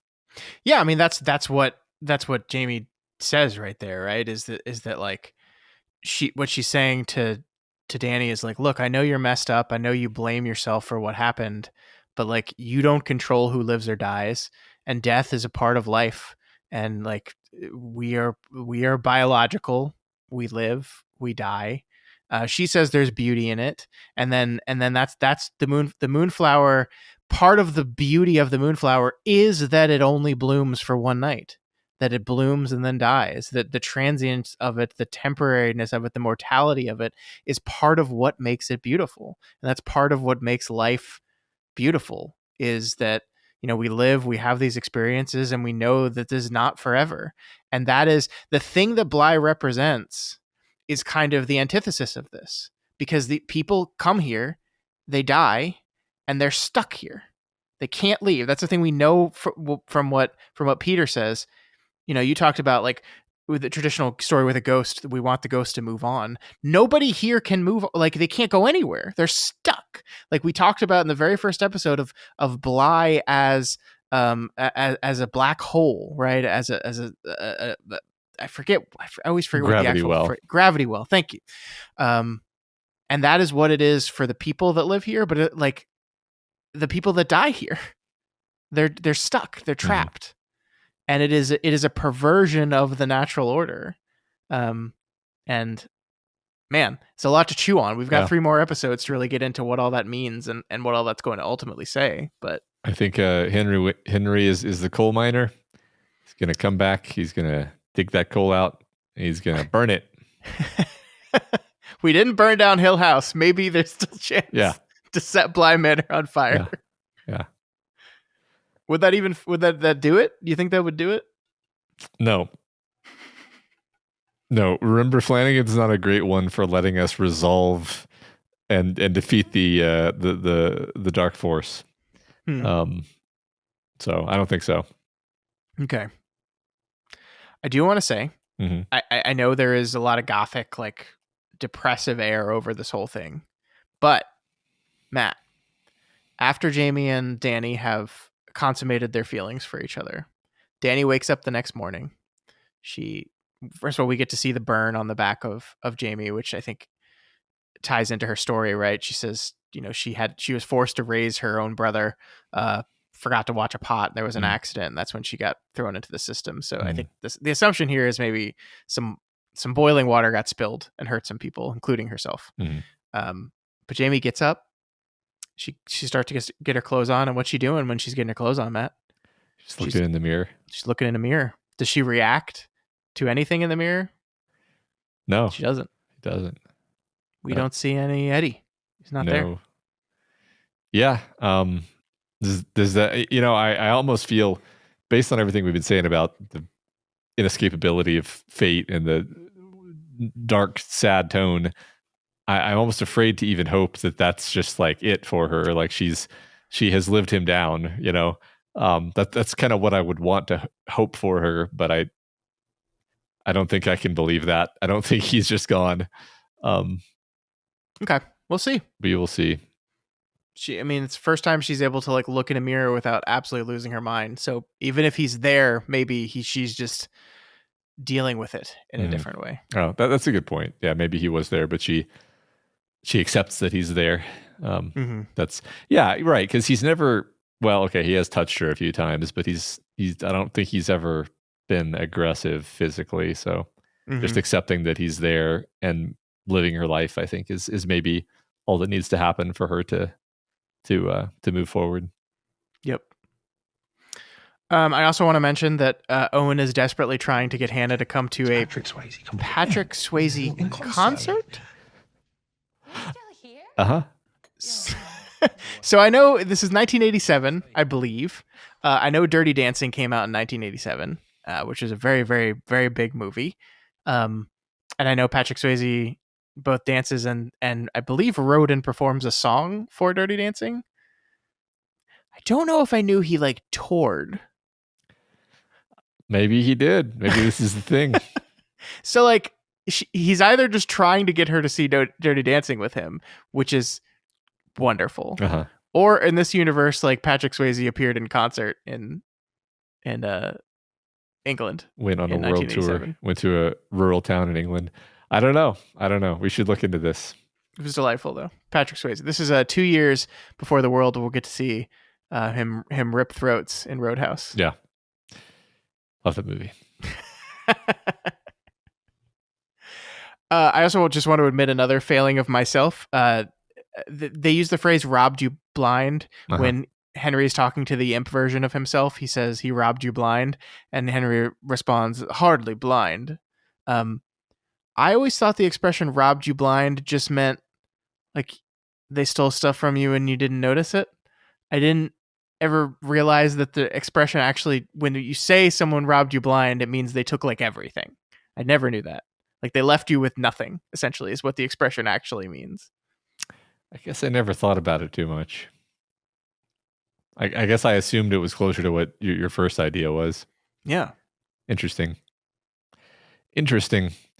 Well, I don't know if we're wrapping up, but I did want to say, since I failed to make any correct predictions for the first 6 episodes. Are we doing it? I decided I'm just going to start making a bunch of predictions here at the end. Okay, let's go. Jamie is a werewolf, first of all. Okay. That one's pretty obvious. Yeah, duh, obviously. They're all dolls, and this is a game being played by like a purple alien child in a dollhouse. Okay. That's my next theory. Okay. Miles and Danny are going to die tragically. That's an order of magnitude different from your alien doll prediction. Yeah, that's the only serious one, obviously. Okay. Yeah, I wish I had a theory for what is going on with Rebecca, because I really, really don't. like I just don't have a clue. Because it does. I mean, I get her being dead. I don't think she killed herself. I think that she either died, was either just killed by one of the ghosts, or like died trying to defeat one of the ghosts and was unsuccessful, possibly. Maybe even trying to save Flora from one of them or something like that. I say this with very little basis, because it's like, when has a ghost ever tried to kill Flora? We've never seen that happen. I'm really just thinking through the situation of Rebecca Jessel being dead, and Flora being by the water, which really just could have been Rebecca was killed by the ghost, and then she possessed Flora and walked over to the water, right? So there's all sorts, like, it's just very under constrained, so that makes it hard for me to figure out. But at least now I'm trying, whereas before I didn't even try. Yeah, I mean the one thing we know, she died in the pond. Yeah. On the grounds, and like we also know that when the lady in the lake kills people, she drags their corpses to the pond. But as we pointed out last week, like Peter Quint's body didn't show up. So like, why is Rebecca Jessel's body different from, if Jessel died the exact same way Peter did, why was her body witnessed, whereas his is just gone? Yeah.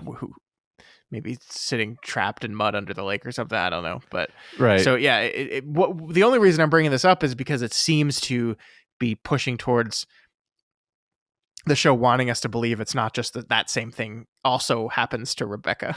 Yeah. That she's just out and about when the lady takes her walk and gets caught up in it. It feels different. Like, it feels like it should be different. Yeah. There's also, I mean, I don't know if this is a mystery, but the idea that this lady has this specific path where she obviously walks up from the lake, in the front door, up the stairs, turns left, goes into a bedroom, I think. I'm pretty sure it's like the I don't think you're supposed to say master bedroom anymore, but it's the one where the Lord and Lady Wingrave lived. And then stays in there for a minute. We don't see what she does in there.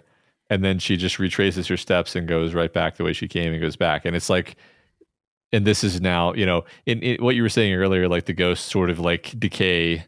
It's like they decay down to like one pattern Mm-hmm. And in her case, the pattern is that just this route. And if you're in her way, she grabs you and takes you with her. And it's like, I wonder if that's intended as a mystery of like, well, what's going on with her? If we move that necklace out of the house, is it something, right? Like I just got to just say that because the necklace was an object that our attention was drawn to. Sure. Yeah, I mean, that is definitely one of the open questions of the show is that who is this? Who is the lady in the lake? And are we going to learn anything about her? Yeah. Yeah, right. Are we going to figure out who the soldier is? I doubt it, but I feel more inclined to think that we would find out more about the lady in the lake. I did really like the detail that the doll-faced boy, like, obviously we learn he's the one that's been messing with the dolls in the dollhouse. Mm-hmm. And we actually see that in action because he's sitting playing with the dollhouse and Flora turns over in bed and he turns the Flora doll to face the other direction to make sure that the doll is like, that's delightful. I love that detail. That's so good. I do too. Yeah. He's interesting, right? So am I mean, don't answer this if it's like not, if I'm not supposed to know, but I thought there was a ghost that was wearing sort of a pastel-y floral kind of light dress with the melted face that we saw earlier in the show. It was the one who was like behind Flora when she was playing hide and seek in the attic, and Flora turns around and shushes her. Yes. Have we seen anything of her in several episodes? No. Okay. Yeah. I felt like when she was introduced, it was like, this is one of the ghosts that will be important. There is a ghost doll in the attic, and that is her. She's attic ghost. Okay. Lady. Yeah. Different from Dollface Child.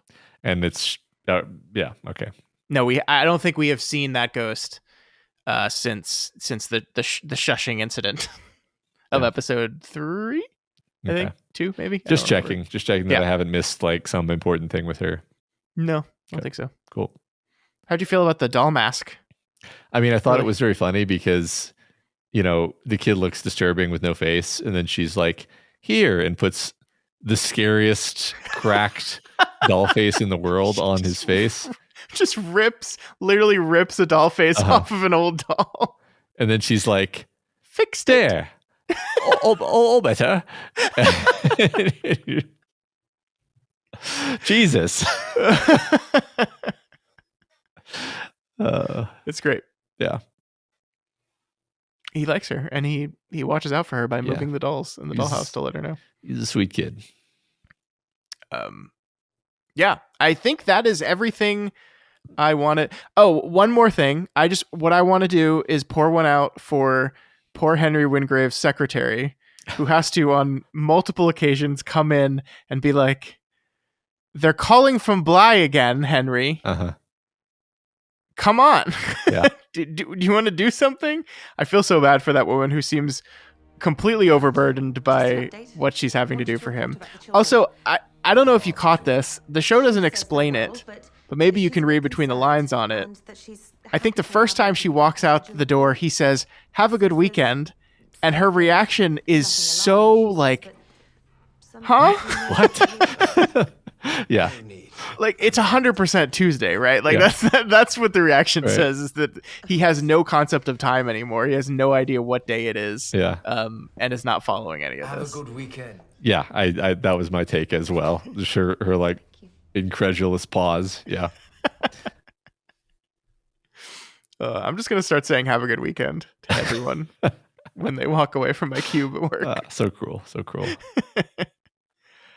All right. Well, anything else you wanted to say about episode 6? 6. Yeah. No, I think we hit all the bullet points. Yeah, we sure did. All right. Well, we'll move on to episode 7 next week. That will be The Two Faces Part 2. 2. Yep. Lots of 2s. Awesome. I hope you're right, and we get to learn a little bit more about Miss Rebecca Jessel. I also hope I'm right. Yeah.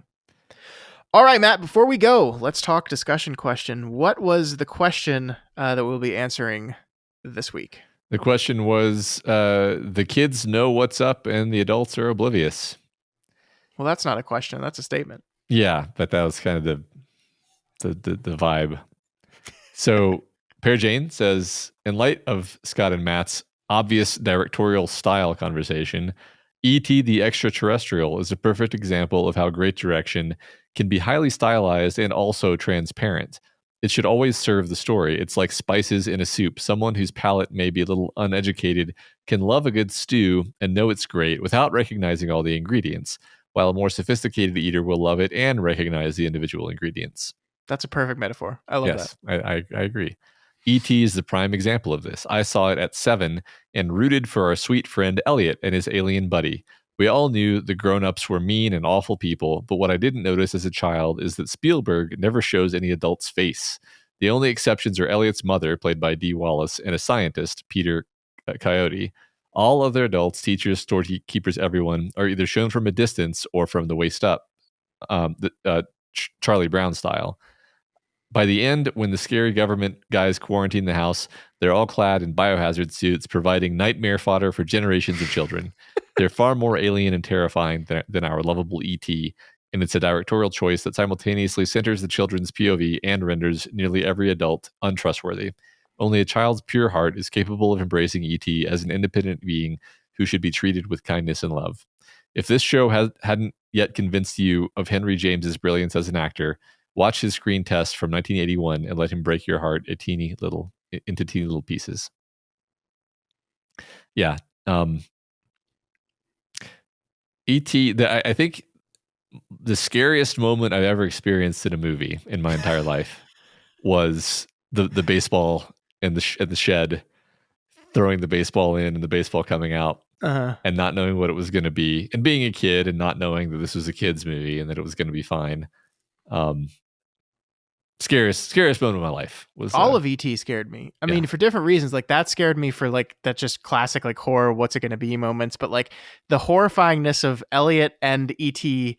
in the government stuff, and they're dying, and E.T.'s like turning white, and something's wrong with Elliot, and you as a kid like don't fully understand why this is happening and what's happening. It's fucking terrifying, man. Yeah, I mean, there's the famous shot of E.T. lying in the water. It's just really disturbing. Disturbing stuff. Spielberg is really interesting guy.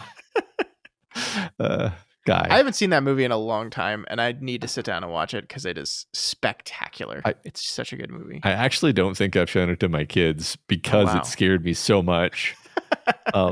They can take it now. They're old enough. I'm sure they are, yeah. Yeah.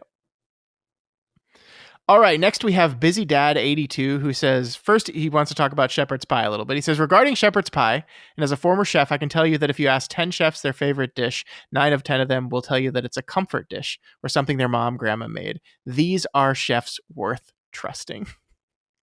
I agree. I just don't like shepherd's pie that much is my only thing. It's fine. It's totally fine. Yeah, it's like Ratatouille. Sure. The movie or the dish? The usage of the dish in the movie. I gotta tell you, I watched that movie and I really wanted to eat some ratatouille. And then I got some ratatouille and it's fine. I learned to make it because of that movie, and that at least is fun. It's fun to make ratatouille. Do you make it like they make it in the movie where it's all like super pretty and looks delicious? One of the times that I made it, I did plate it in the like swirl that he does in the movie. Yeah. That's great. All right, discussion question. The first movie that came to mind was The Lost Boys, one of my favorite cheesy horror flicks. After their parents divorced, two brothers, Michael and Sam, moved to Santa Clara, a picturesque seaside California town, with their mom. Despite the beauty of the town, it's given the moniker of the murder capital of the world. Santa Clara is home to a gang of teen vampires, and Sam is onto them pretty early on, thanks to the Frog Brothers, two teens who are also inexplicably small business owners. Michael is bewitched by the vampire clan, and it is up to Sam, along with the Frog Brothers, to save Michael and destroy the vampire threat. All of the adults, except for Grandpa, who is young at heart, are absolutely oblivious to the vampire menace, and by the end, the kids are proven right and save the day. So, I can't believe I've never seen this. I feel like it's one of those ones everybody saw. The shocking part about it is I think this is by my calculation, the 87th time the Lost Boys has been brought up as a discussion question answer to one of our questions since we've been podcasting, and you still have not gone and seen it. Isn't that interesting? Anyway, moving on. PG Gillespie. That's you did great. Yeah. Says another great episode. I'm watching Bly Manor the third time now, thanks to you both. As for the discussion question, I'm submitting the Sixth Sense as my pick. Spoilers. Oh my god. Spoilers. Yeah, spoilers. Sorry, everyone. This is one of my favorite movies for several reasons. One of the reasons is that I'm a therapist, and Dr. Malcolm Crowe, played by Bruce Willis, is a child psychologist, which probably explains why Theo was my favorite in Hill House. And the other reason is because it does a really good job at showing just how difficult it is for a child to be able to articulate what is happening in the world around them. And not only that, but how not being seen, heard, or believed can negatively affect their quality of life without the proper support and guidance. In an incredibly short summary that I'm seriously going to downplay in my attempt to keep this somewhat short, we see Cole, Haley Joel Osment, struggling to live a life without fear because he can see ghosts. He sees a burn victim, a kid we're led to believe accidentally shot himself, a kid who was murdered by her mother, and others. This is something a grown adult would struggle with in terms of understanding. Imagine a kid seeing these things with probably less than half of an adult's vocabulary, articulation, and understanding. And not only that, but no one believes him. Malcolm even has the thought to drop Cole from his caseload because of these claims, under the impression that Cole is experiencing hallucinations and paranoia that's often depicted in schizophrenia, deeming Cole as needing more help than what he can provide. Cole's mother, Lynn, the beloved Toni Collette, is completely oblivious to the fact that her son is seeing dead people and thinks that he's just struggling with his mental state. Cole finally tells her his secret, and she doesn't even believe him until he's able to communicate with her grandmother and transcribe things Cole would never have known. Ultimately, we learned that he was trying to protect his mom from the burden of knowing he's having these experiences and the burden of knowing some of the things the ghosts have shared with him. We all know how the movie ends. A big, gasp-worthy, pearl-clutching plot twist that only M. Night Shyamalan himself could serve us.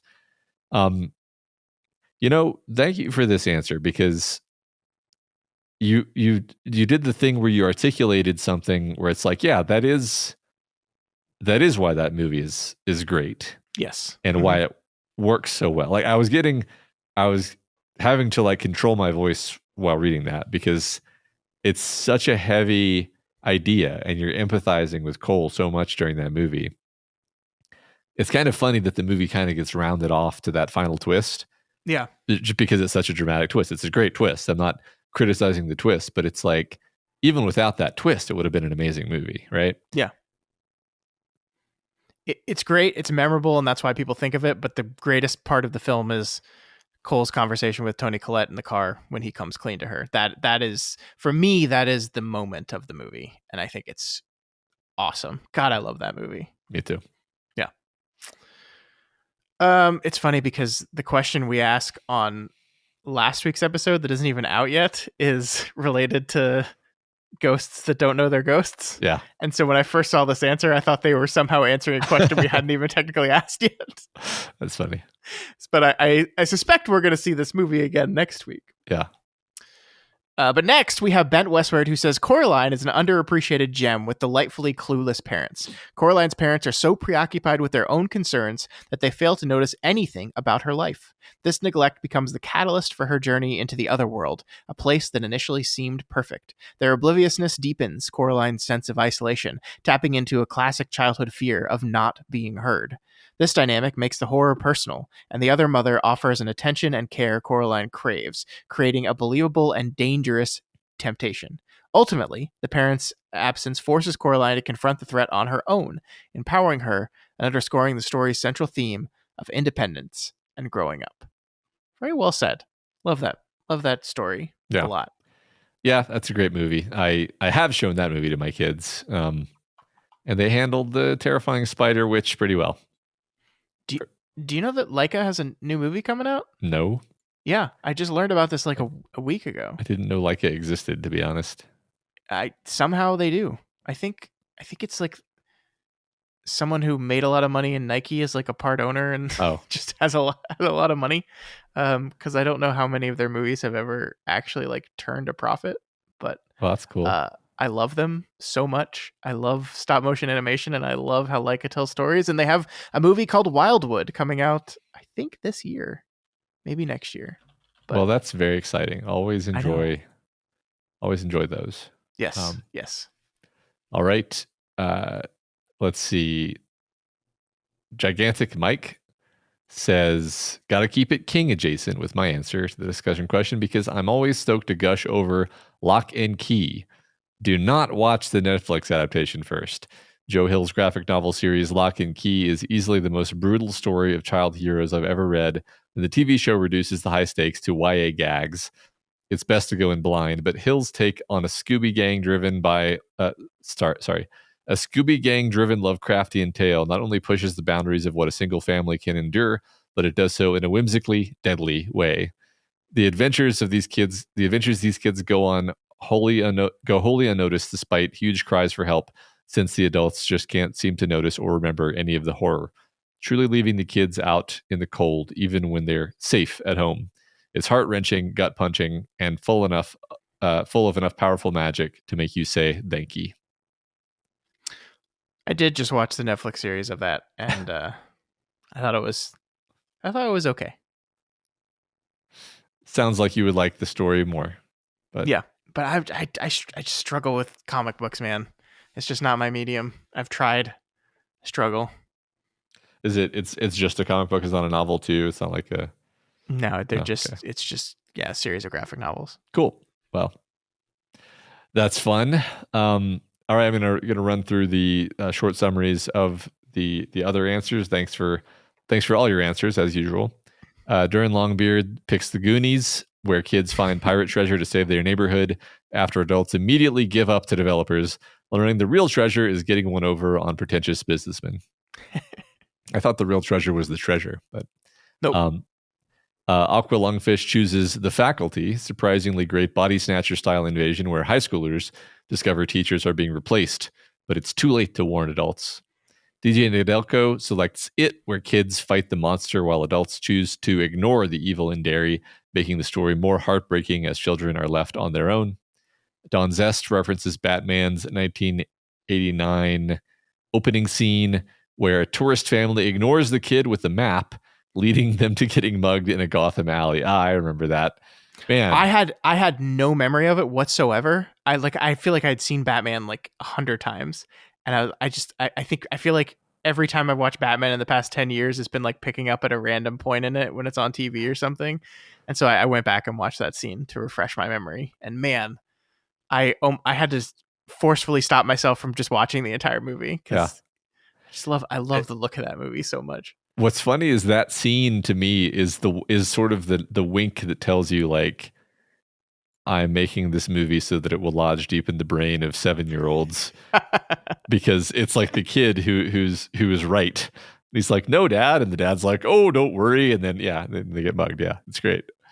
Faulkner, C7B, highlights moments from Twig, Wildbow's Twig, the web serial, where the Lambsbridge gang runs circles around teachers while pretending to be students. Yes, that's a bit toward the beginning of the series, so it's not much of a spoiler. Chris Alon mentions Phineas and Ferb, where Candace Tattletales with the giant projects always vanish before their mom can see them.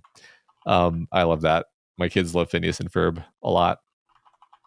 And finally, the Charbear 14 picks Gravity Falls, where kids get into spooky situations with an oblivious Grunkle, who eventually reveals he knows more than he claimed. Cool. I recognized some of those references. Yeah, me too. All right. Well, thank you everyone for those questions. That was really great. We have another one for you for a couple weeks from now, and that is going with our theme of having a smiling shit fucker gremlin Henry Thomas or Henry Wingrave rather. We're going to talk about doppelgangers. So what is your favorite instance of a doppelganger or alter ego or something that a character has to confront that looks just like them but maybe has like a really really creepy smile?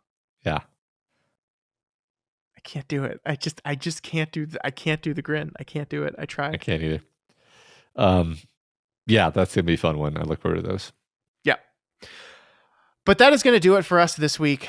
Have a happy Thanksgiving, everyone. Next week, we'll carry on into December with episode 7 of Bly Manor, as Matt predicted correctly. The Two Faces Part 2. Can't wait. Me too. Remember, you can reach us via email at flanaganswakepod@gmail.com, on X at flanaganswake19, and on the subreddit at reddit.com/r/doofmedia. That's going to be the best place to answer that discussion question. Also, don't forget, every episode can be found on Spotify and YouTube in video format. Please give us a comment and let us know what you think. Yeah. And don't forget, if you want to pick up some Doof Media holiday merchandise, you can do that at doofmedia.myshopify.com. December 10th is the day that you have to order by in order to get it in time for Christmas. So check that out and get some merch. And if you like any of our shows and you want to support us here at Doof Media and at Flanagan's Wake, then please consider donating to our Patreon account at patreon.com/doofmedia. Got a bunch of bonus podcasts over there, huge backlog of those, and the ability to vote on what movies we cover over on the Doofcast. Yeah, I think this week, which will be last week for y'all, we're doing Spirited Away, which I had never seen. So I'm pretty pumped about that one. Yep.